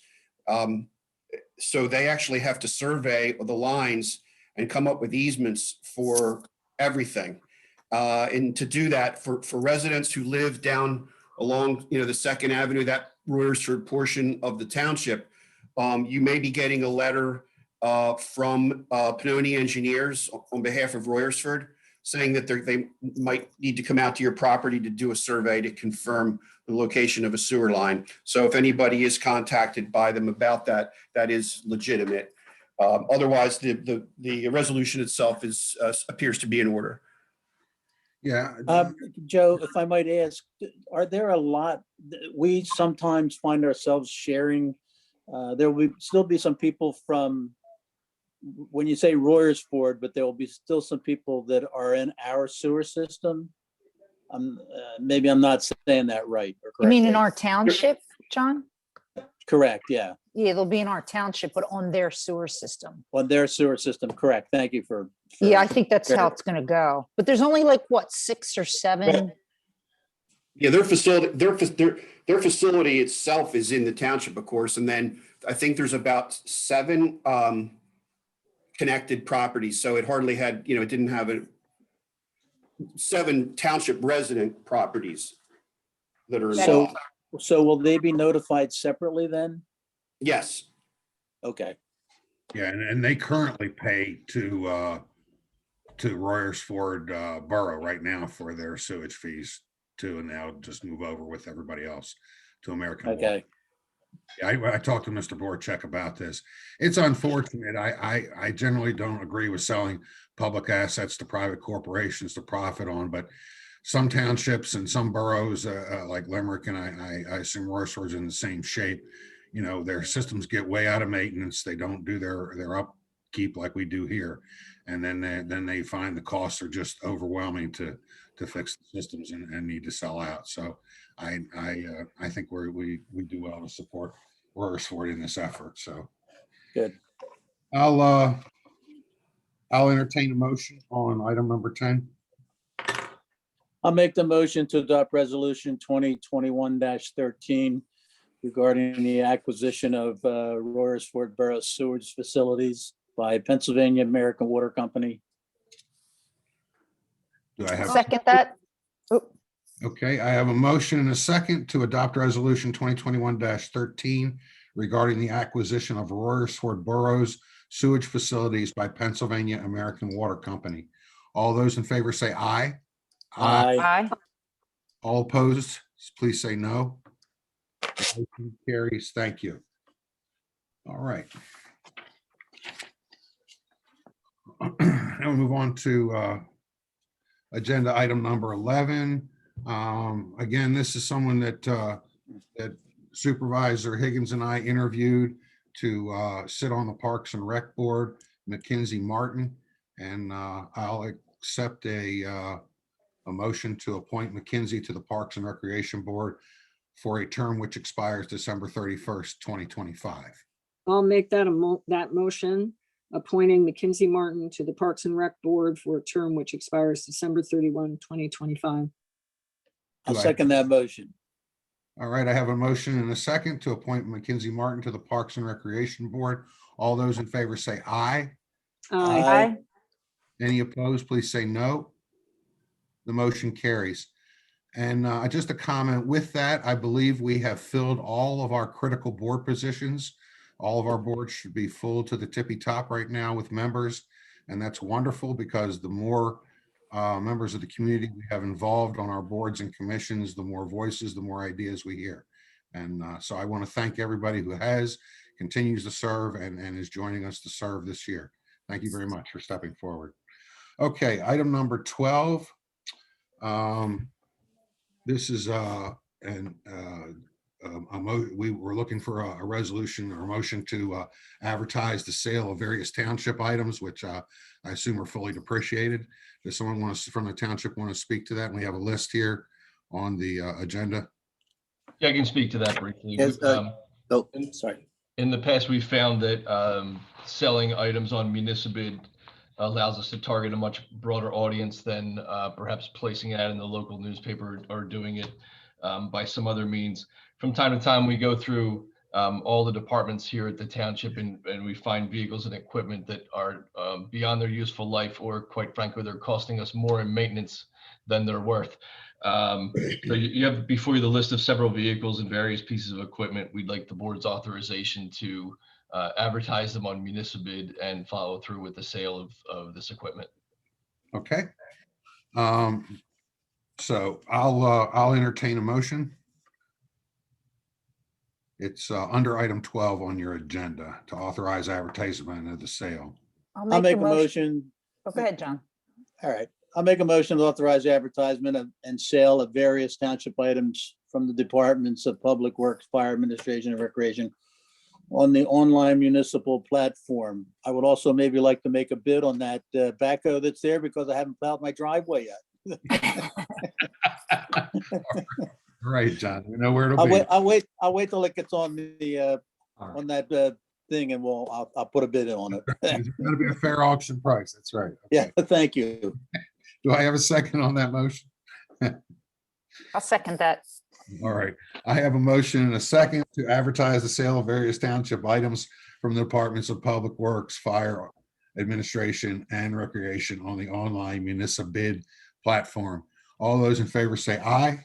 Aye. Any opposed, please say no. The motion carries. Thank you very much. Okay. Item 13, consider authorizing the advertisement of bids for improvements to the Joyce property, 911 South Lewis Road. Does someone want to speak to that real quick and maybe explain what the Joyce property is to the township? So everyone, I know we've talked about this before, but just briefly, please. Yeah, the township acquired the Joyce property several years ago, I think in 2016 or 2017, with the intent of maintaining it as open space. And we got the Mr. Joyce, I forget his Ronald. Ronald is his first name. Ronald Joyce still resides there. We are obligated to maintain the property in a suitable fashion. And he's called recently numerous times and emailed numerous times. He's become good friends with the Public Works Director, Tom Broadbelt. He has water leaking through the roof in his house. He has some structural issues. Insects are getting in the home. Generally needs a little bit of repair. It's a 3-story house that dates from 1745, I think it is. And as part of this year's capital budget, we included $250,000 to make repairs that include the roof, windows, siding, painting, structural framing repairs, masonry repairs, gutters, and flashing to keep the house weather tight. The idea is to put a metal roof on the building that will last for many, many years. And we're seeking the board's authorization to advertise that project. Yeah, I was fortunate enough to be able to visit with Mr. Joyce and you, Brian, and Tom last fall.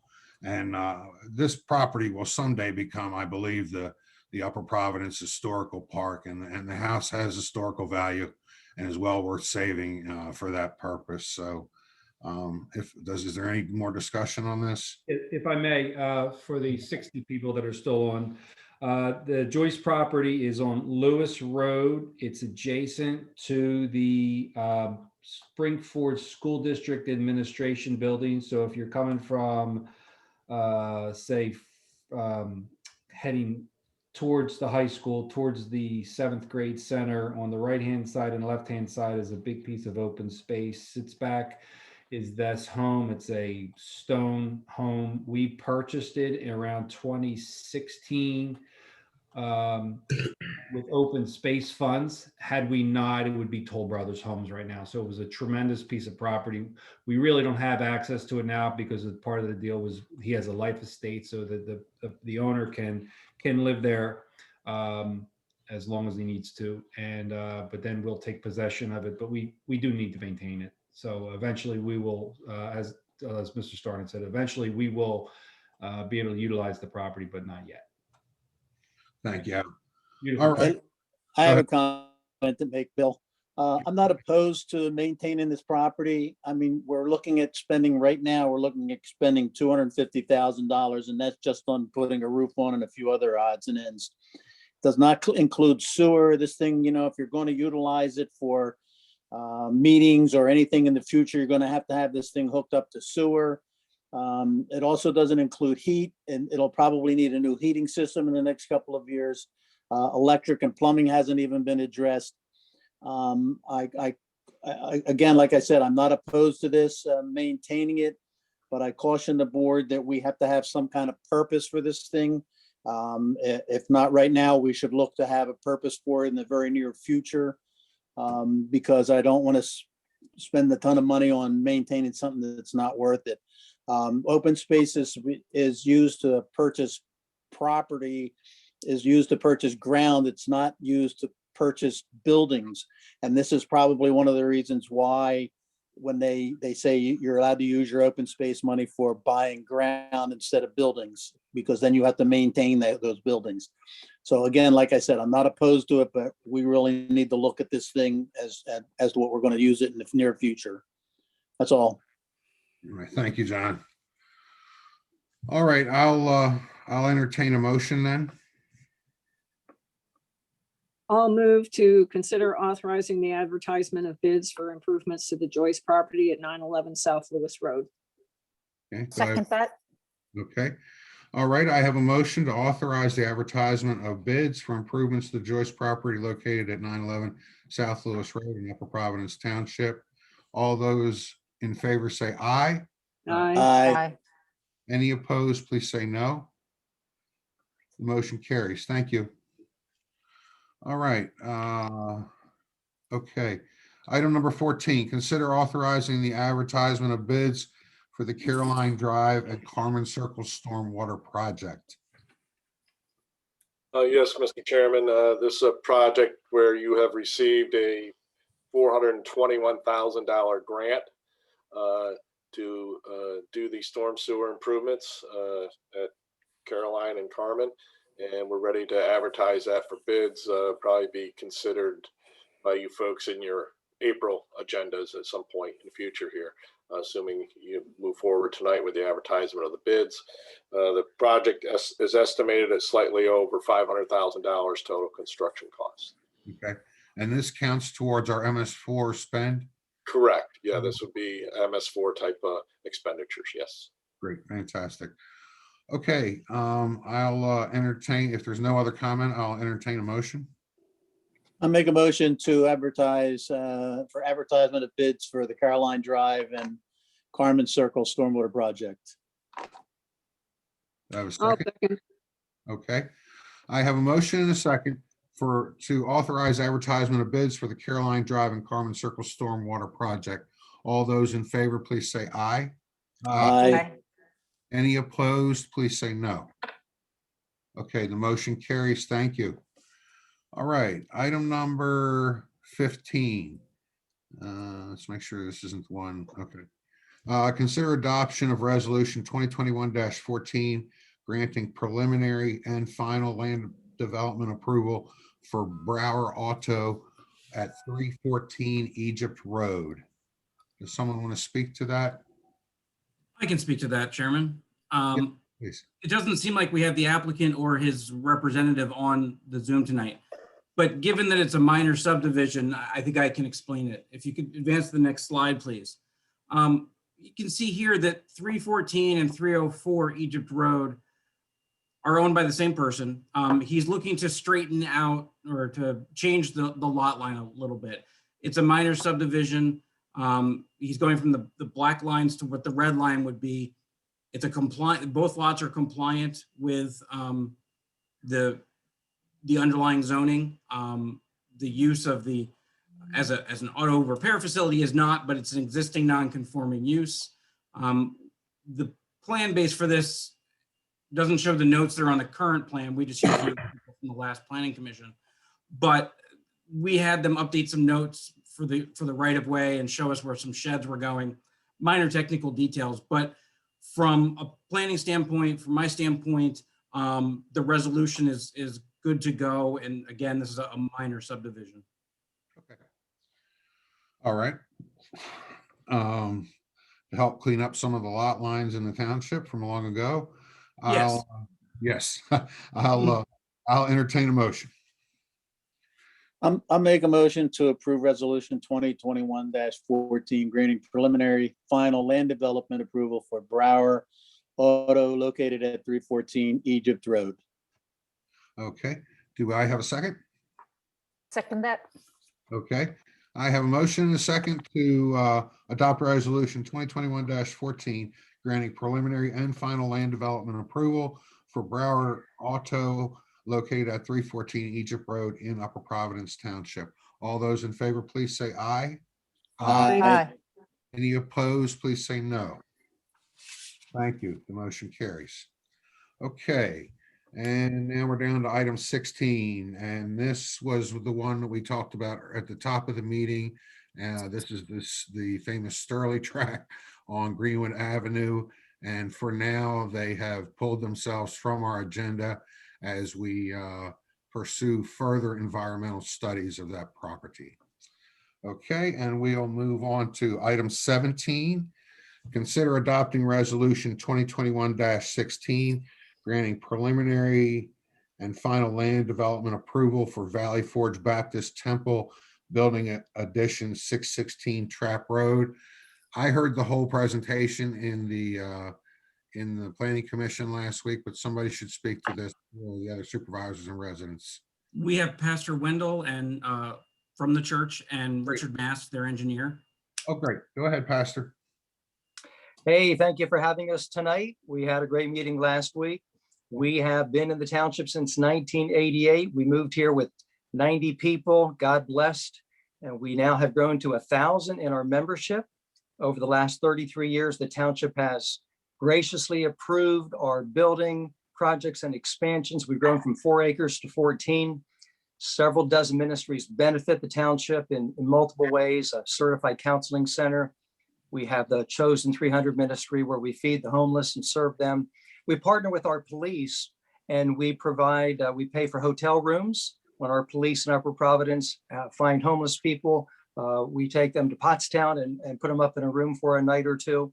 In fact, Pastor Eifert and myself, we are Upper Providence police chaplains. We love our township. We want to be good neighbors. Tonight's project is it's not an expansion to increase the number of attenders in our church, but to enhance the current membership's experience. And so in light of COVID, this project will allow better circulation. It'll give us wider hallways, a teen room, more restrooms that for the people that already attend. The project is just under 1 acre. Since COVID, our in-person attendance has dropped by about 1/3 from 960 down to 660. And so 1/3 is worshiping online, and many may continue that for a long time.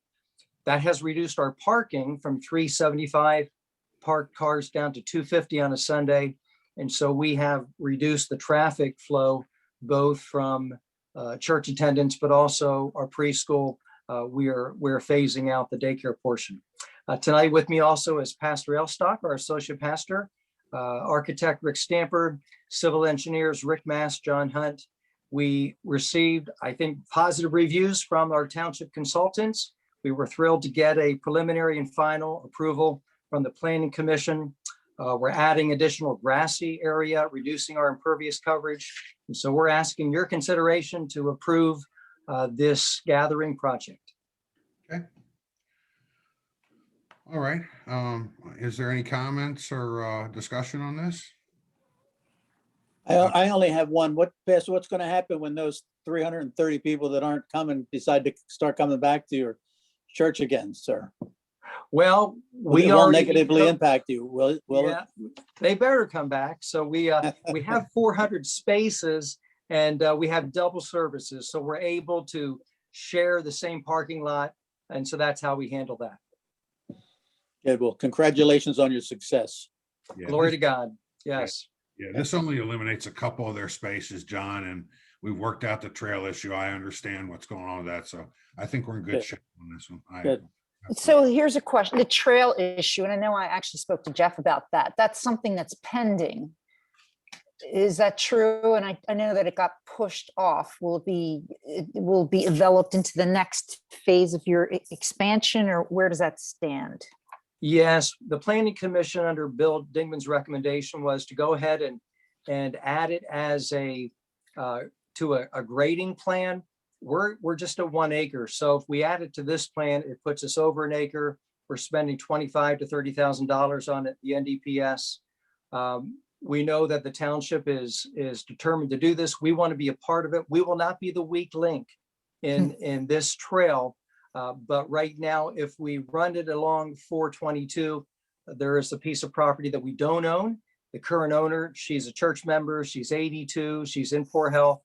We are the most likely candidate to be able to purchase her property probably within a year or two. And so it just seems wise not to put that kind of money into something that if we can have it in the grading plan, as Bill suggested.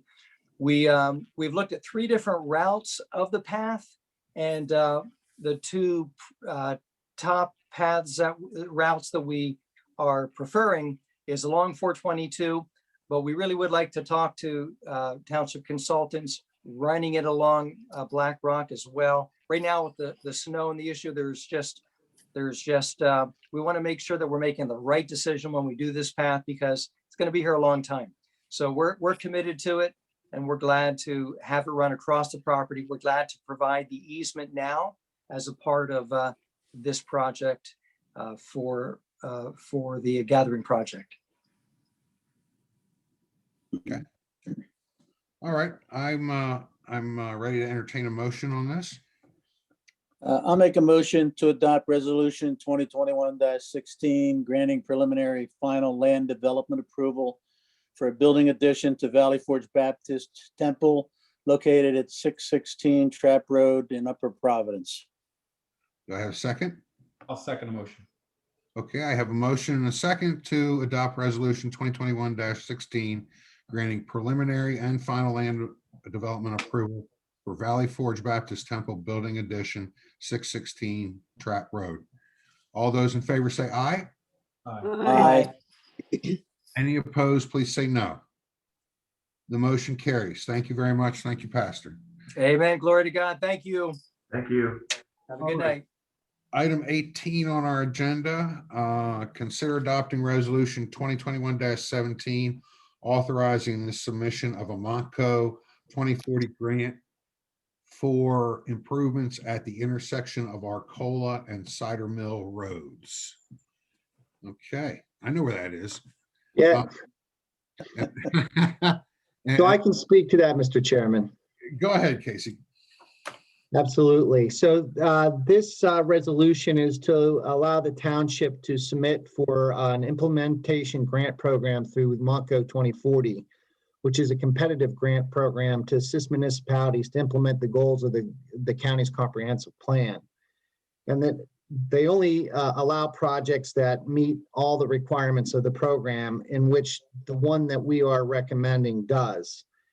The program that we would like to seek funds for the township is improving the Perkiomen Trail crossings at Cider Mill and Arcola, which includes some vegetation clearing, some new trail signage, and some roadway pavement markings.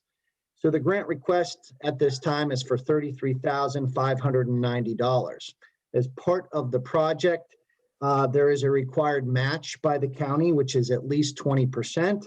The township has previously expended funds in excess of that 20%, allowing that to be part of the match. That was done in some engineering and surveying to get to the point that we are. Okay. So this is a high priority trail improvement, and it's included in the draft proposal for the active transportation plan. So that's what it's all about. Great. So Casey, I have a quick question. It's we're looking at, it says Arcola and Cider Mills. It's really Arcola and Cider Mills. It's not the intersection of Arcola and Cider Mill. It's 2 sections. It's a piece that's on Cider Mill Road, and it's also a piece that's on Arcola Road. Is that correct? That is absolutely correct. And this is what we consider phase 1 of a 2-phase improvement project. There could be a second phase later on that would put in a gating system and flashers, but this is a low-cost improvement that will bring attention to these trails and create better safety. You know, Casey, in what way? Could you unpack that a little bit more? I ride my bike on that trail all the time, and it is dangerous crossing, especially, around 5 o'clock traffic. Yeah, so there's not any highly visible pavement markings at this time in that location, and not great signage. So with some vegetation clearing to make it more visible to approaching drivers, have some advanced pavement markings, as well as some advanced signing and signing at the crossing, we're going to be able to enhance the current condition. There is a more expensive second phase to this, which would add maybe flashing devices and such.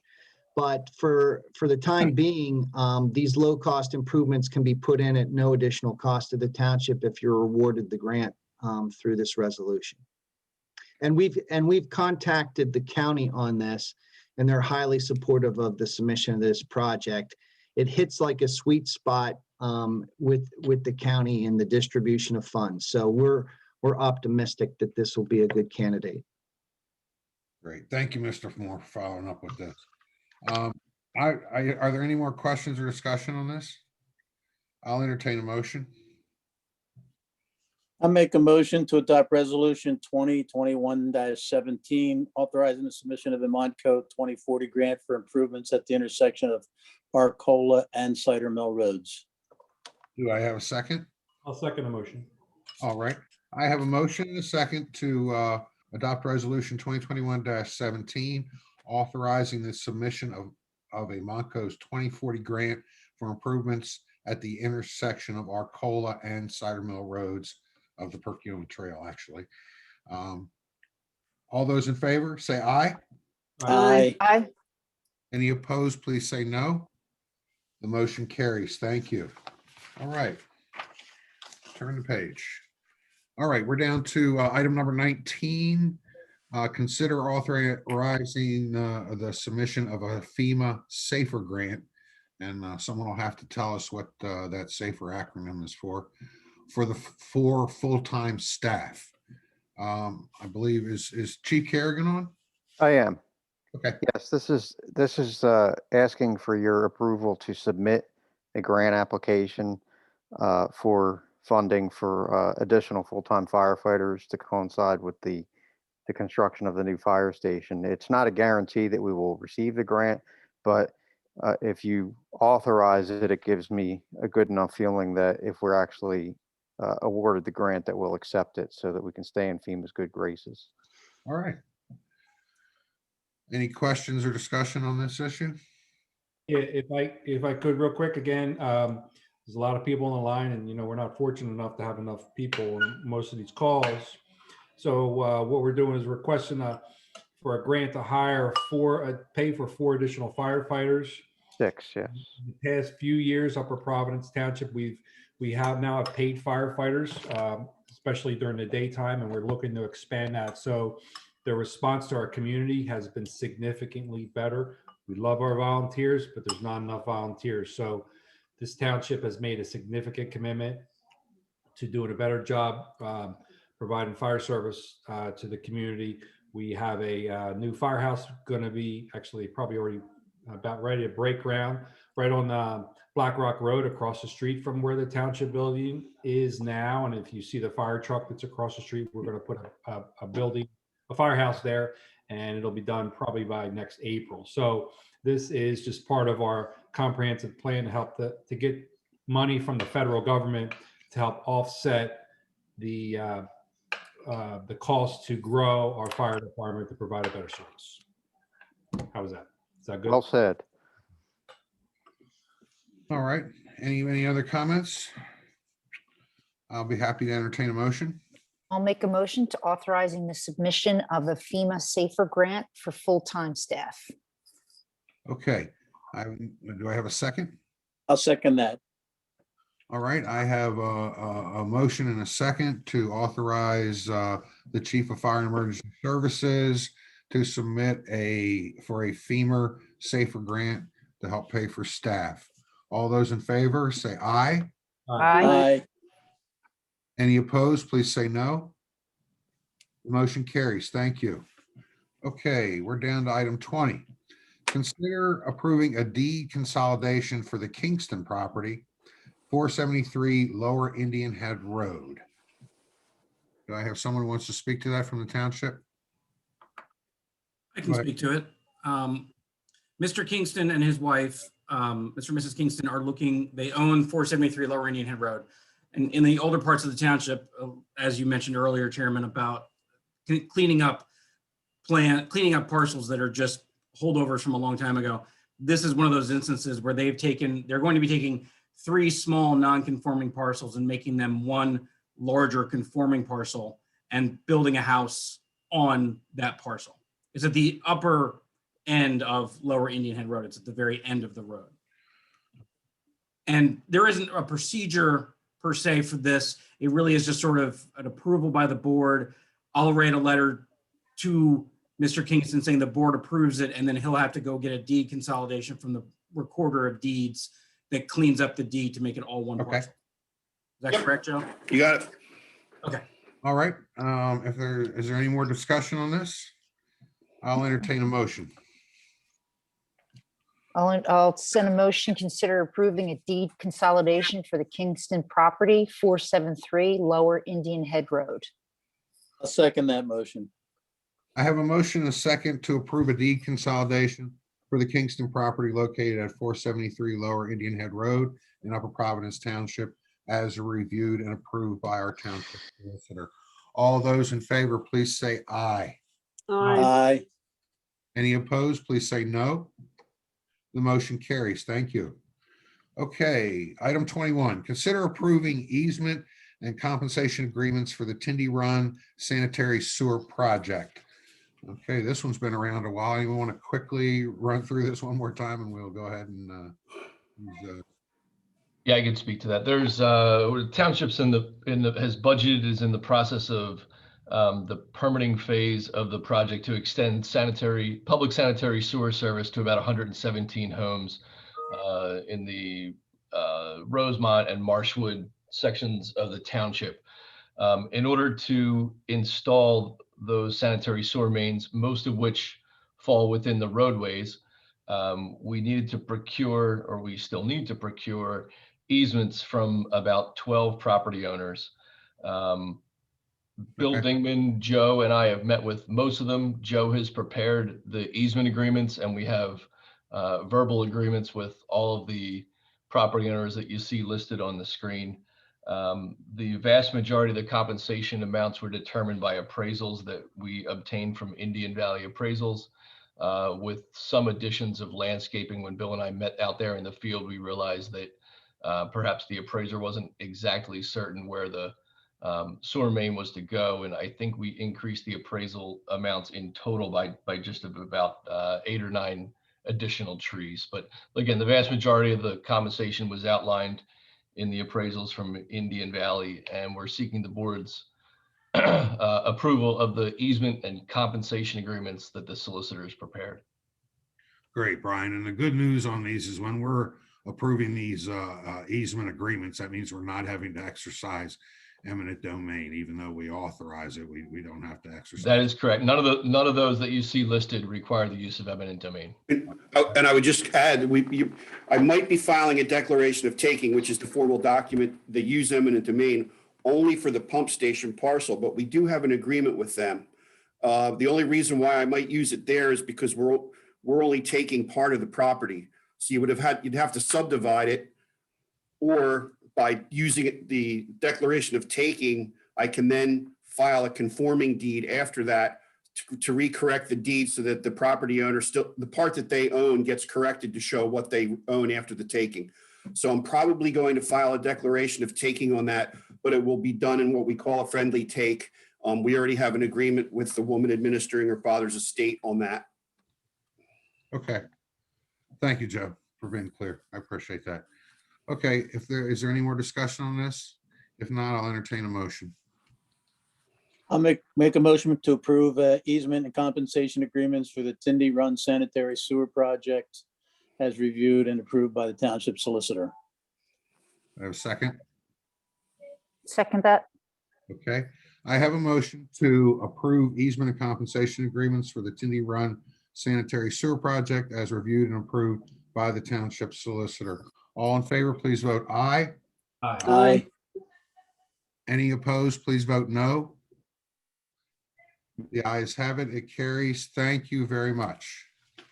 Okay, and now we're down to manager and department head reports. I know, Mr. Tieferman, you wanted to say something tonight. Good evening, everybody. I wanted to just give everybody an update on the COVID status in the county. We're now down to about 500 and a little over 500 daily cases. We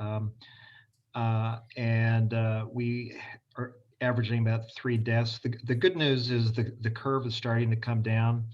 I was speaking to our emergency officer today, Rich Russell, and we've been hovering around an 8% positivity rate in terms of testing. The good news is that the rate is going down on a weekly basis by about 0.3 of a percentage point. And we're going to be getting another read from the county tomorrow. So if that average holds, it looks like we should be in the 5% range, probably in the next 6 to 8 weeks, and at which time we can discuss modifications to the schedule. 5%, I think, is what we consider getting close to what we a control on the virus, and you're starting to approach herd immunity. So that's actually good news. I know we get a lot of bad news on the TV about that, but there is some good news on that. And I think the virus, the vaccines are starting to ramp up a little bit more. So hopefully this good trend will continue. One other item I just want to note, and I think all of you got a resignation letter from Bob Kraft on the Municipal Authority, and that's going to be a very busy board as we move forward on MS4 stuff. So we do have a vacancy there, and since we do have a large crowd in our queue tonight, I'd like to take the opportunity, if there's anybody interested in serving on the Municipal Authority, we do have a vacancy. Be happy to, if you could reach out to my office and we can provide you more information. Thank you, Mr. People. I appreciate that. Okay, do we have any reports from our consultants? Mr. Chairman, I'd just like to update you real quick on the Pleasant Lane sewer project in Spring Mill. Construction has started. Clearing started on Pleasant Lane and test digs started on Spring Mill. So weather dependent, they're looking at starting to put pipe in the ground next week. Second item is we did submit a letter of intent for a grant opportunity for you for the stormwater management facility at the firehouse. It's through the Schuylkill Rivers Greenway Restoration Fund, and they'll notify us by mid-March if we should be submitting a full application for that grant opportunity. There's a 25% match on that, so it's money you've already have budgeted in the overall project there. So. Good. And the third item is we have put on our schedule the surveying for the stormwater management down in the Oaks Garden area, Laurel Lane, Fern Lane, Gums Road. So that existing survey information will start once the snow melts. So those 3 things are moving forward. That concludes my report. All right, thank you, Mr. Dingman. All right.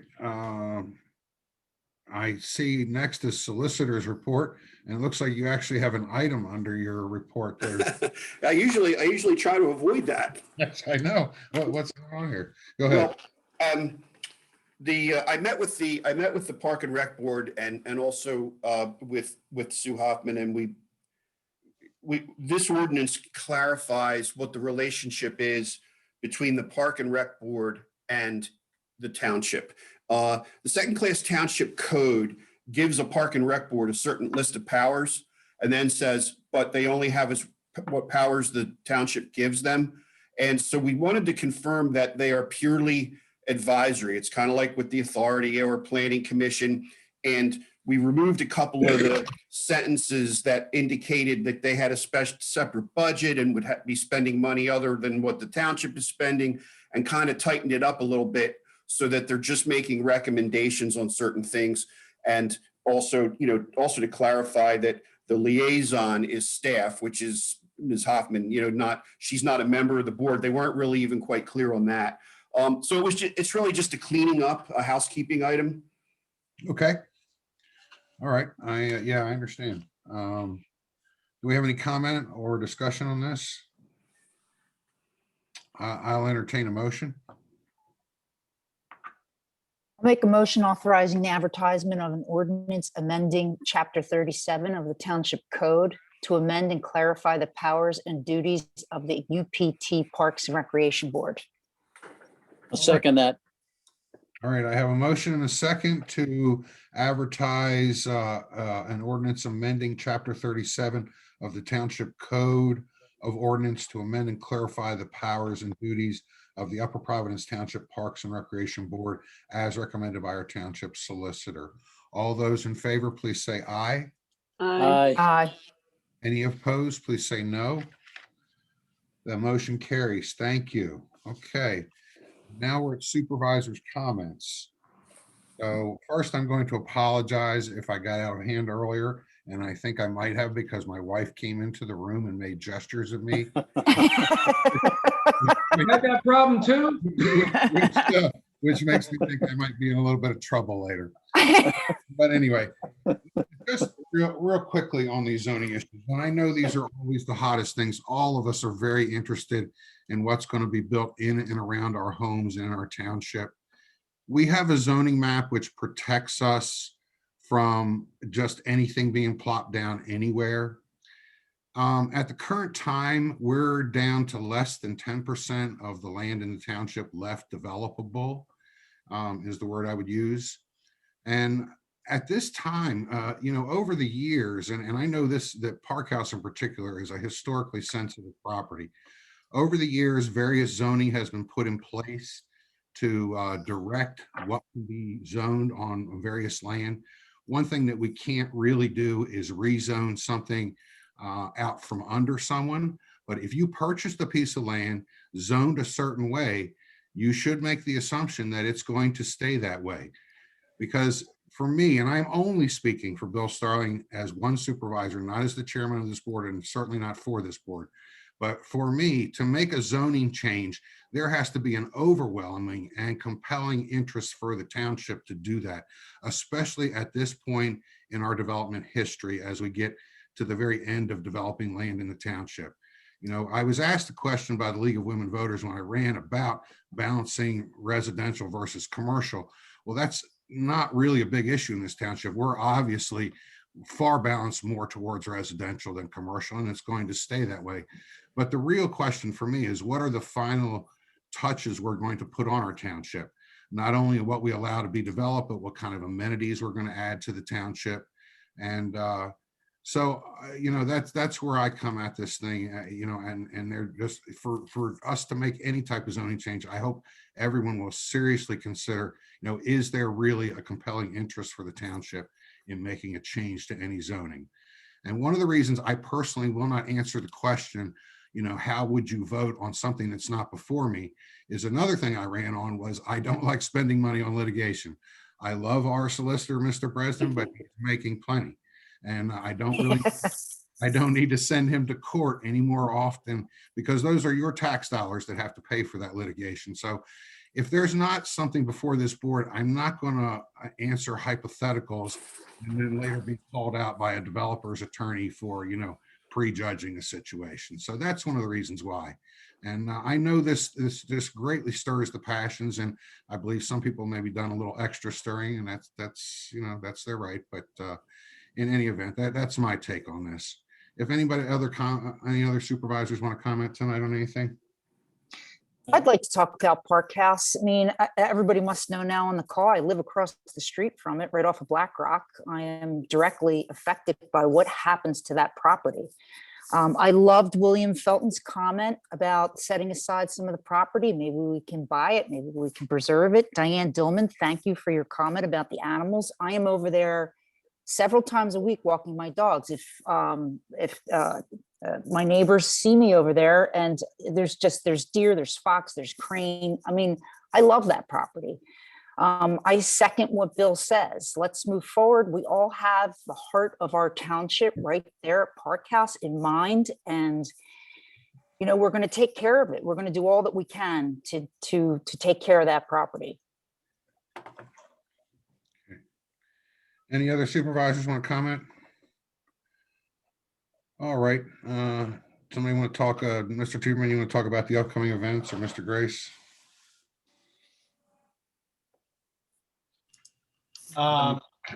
We can, let me just see here, upcoming events.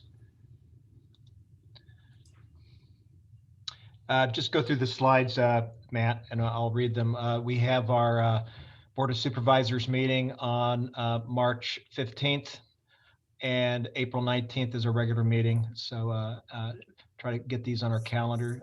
Planning Commission meeting scheduled February 24th at 7.